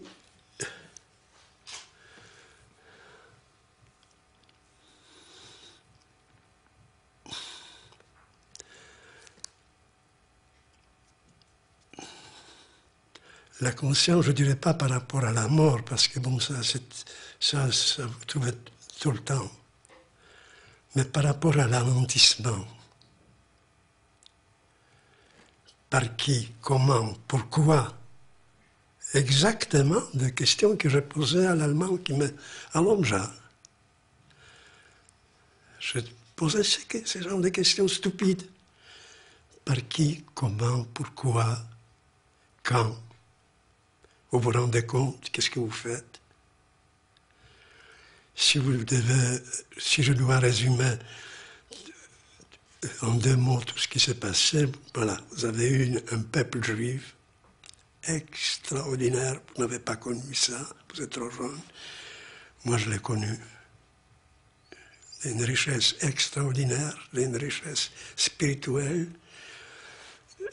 intellectuelle, très grande, scientifique, à tous les niveaux, et des choses, et des gens simples, le peuple, qu'on essaie de restituer par des classements. Bon. Mais, et il n'est plus là. Il n'a pas, n'est-ce pas? Et vous vous demandez comment, par qui, petit à petit. Et vous arrivez à des mots, oui, ça s'est passé où? À Birkenau, par qui? Par l'Allemagne. Et vous reconstituez toute la vérité. Et vous pouvez vous poser la question si j'ai reçu, est-ce que j'ai vu, est-ce que j'ai vu, est-ce que ça contenait quelle fumée, qu'est-ce que cette fumée contient. Je sais que j'ai respiré la fumée des milliers de cadavres. Ça, je sais. Dès que je suis rentré là-bas. Et je ne le souhaite à personne. Alors peut-être savez-vous que le philosophe Jean-François Lyotard, qui est mort il y a quelques années, avait tout au long de sa vie médité sur la Shoah et avait essayé de voisiner autour de ce qu'il a lui-même qualifié d'une situation où il y a quelque chose de pire que mourir. Qu'est-ce qui peut être pire que mourir? Et il essayait de formuler l'idée que la Shoah nous confrontait à penser ça, penser quelque chose qui soit pire que mourir. Et là, à travers votre témoignage, je voulais terminer en citant une phrase de l'écriture du désastre de Maurice Blanchot, qui dit « Mourir nous donne parfois, à tort sans doute, le sentiment que si nous mourions, nous échapperions au désastre, et non pas de nous y abandonner, d'où l'illusion que le suicide libère. Mourir nous donne parfois donc le sentiment que si nous mourions, nous échapperions au désastre. » Est-ce qu'il y a des moments où vous avez envisagé la mort comme ça? Est-ce que la mort... Est-ce que la mort peut permettre d'échapper au désastre ou dans le désastre où vous étiez, dans lequel... Je ne me posais pas cette question-là. Je ne me posais pas toutes ces questions. Je ne peux pas. C'était des gens, des enfants que je voyais, que je vois, et qui ne se posaient pas comme ça, qui vivaient, qui voulaient vivre. Qui ne comprenaient pas, qui ne souffraient même pas avant ou après. Et brusquement, vous êtes plongé dans... Brusquement, tout ça s'est passé en quelques années avec une telle férocité, avec... Aucun animal n'a pas ça. Aucun animal n'a pas ça. Cette férocité, cette volonté, cette exactitude, cette précision des morts, de mal, de porter le mal, de vous abaisser au mal. C'est ça pire que la mort, c'est ça, vous savez, de vous abaisser, de vous transformer en Drexac. Vous ne savez pas pourquoi, vous ne savez pas comment. Vous ne savez même pas si c'est parce que vous avez un nez un peu courbé ou rétréci. Vous ne savez pas pourquoi. Qu'est-ce qui vous arrive? Qui sont ceux qui nous font ça? Et de quel droit? Qui leur a donné ce droit de nous tuer? Est-ce que vous vous êtes posé cette question? Qu'est-ce qu'ils font maintenant? Est-ce qu'ils ne vont pas recommencer demain avec l'Europe? Parce qu'ils ont tous les pouvoirs économiques déjà, militaires, tout ce que vous voulez. Est-ce que vous ne vous posez pas la question? Moi, je me pose cette question. J'ai commencé à dire comme De Gaulle, Europe, Europe. C'est ça la réalité. Et tout se trouve, de belles phrases, non, tout se trouve couvert par un tel mensonge. Vous avez un tel mensonge. On nous a habitués de tout institutionnaliser, n'est-ce pas? De tout conceptualiser. De tout, ramener à un anniversaire. On fêtera l'anniversaire de 60 ans, et après ça sera à nouveau chèque pendant 60 ans. Pour vous qui en c'était, non? Pourquoi j'ai de telles difficultés dans la vie? Parce que je ne m'étais pas. aussi bien dans l'étoile que dans la parole. Qu'est-ce que je dois avoir encore peur de quoi? De qui? Qui vont me tuer? J'ai 82 ans, donc j'ai vécu. Dois-je me taire et me demander de m'emmener dans un sauna pour les vieillards?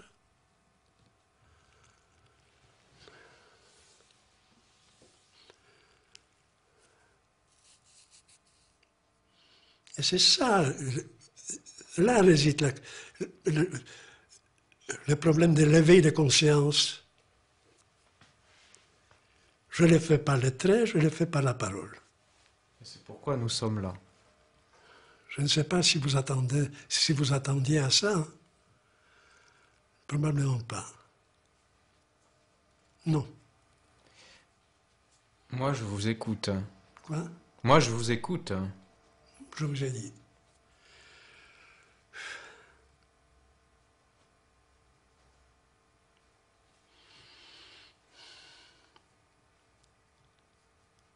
Je vous écoute. En fait, ce que nous faisons, c'est laisser la parole. C'est laisser la parole au sujet de ce qui s'est passé, en essayant Mais je vous ai dit. d'approcher. Et c'est pourquoi je vous demandais si l'expression artistique et cette parole... Est équivalente ou plus vulnérable, si vous voulez, et plus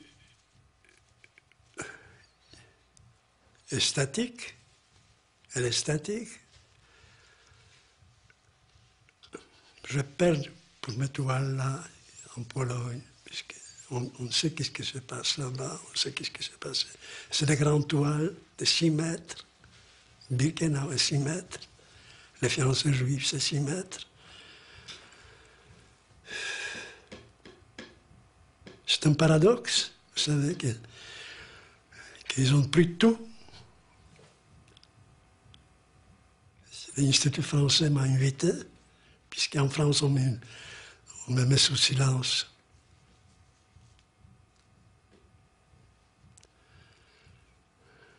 Ma gloire qui a commencé là-bas,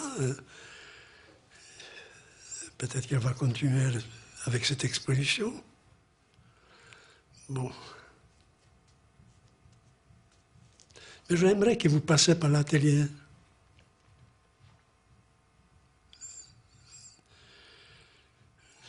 Peut-être pour compléter ce que la parole, puisque ça sera important. Même si je n'ai pas de toile maintenant, mais j'ai des gravures.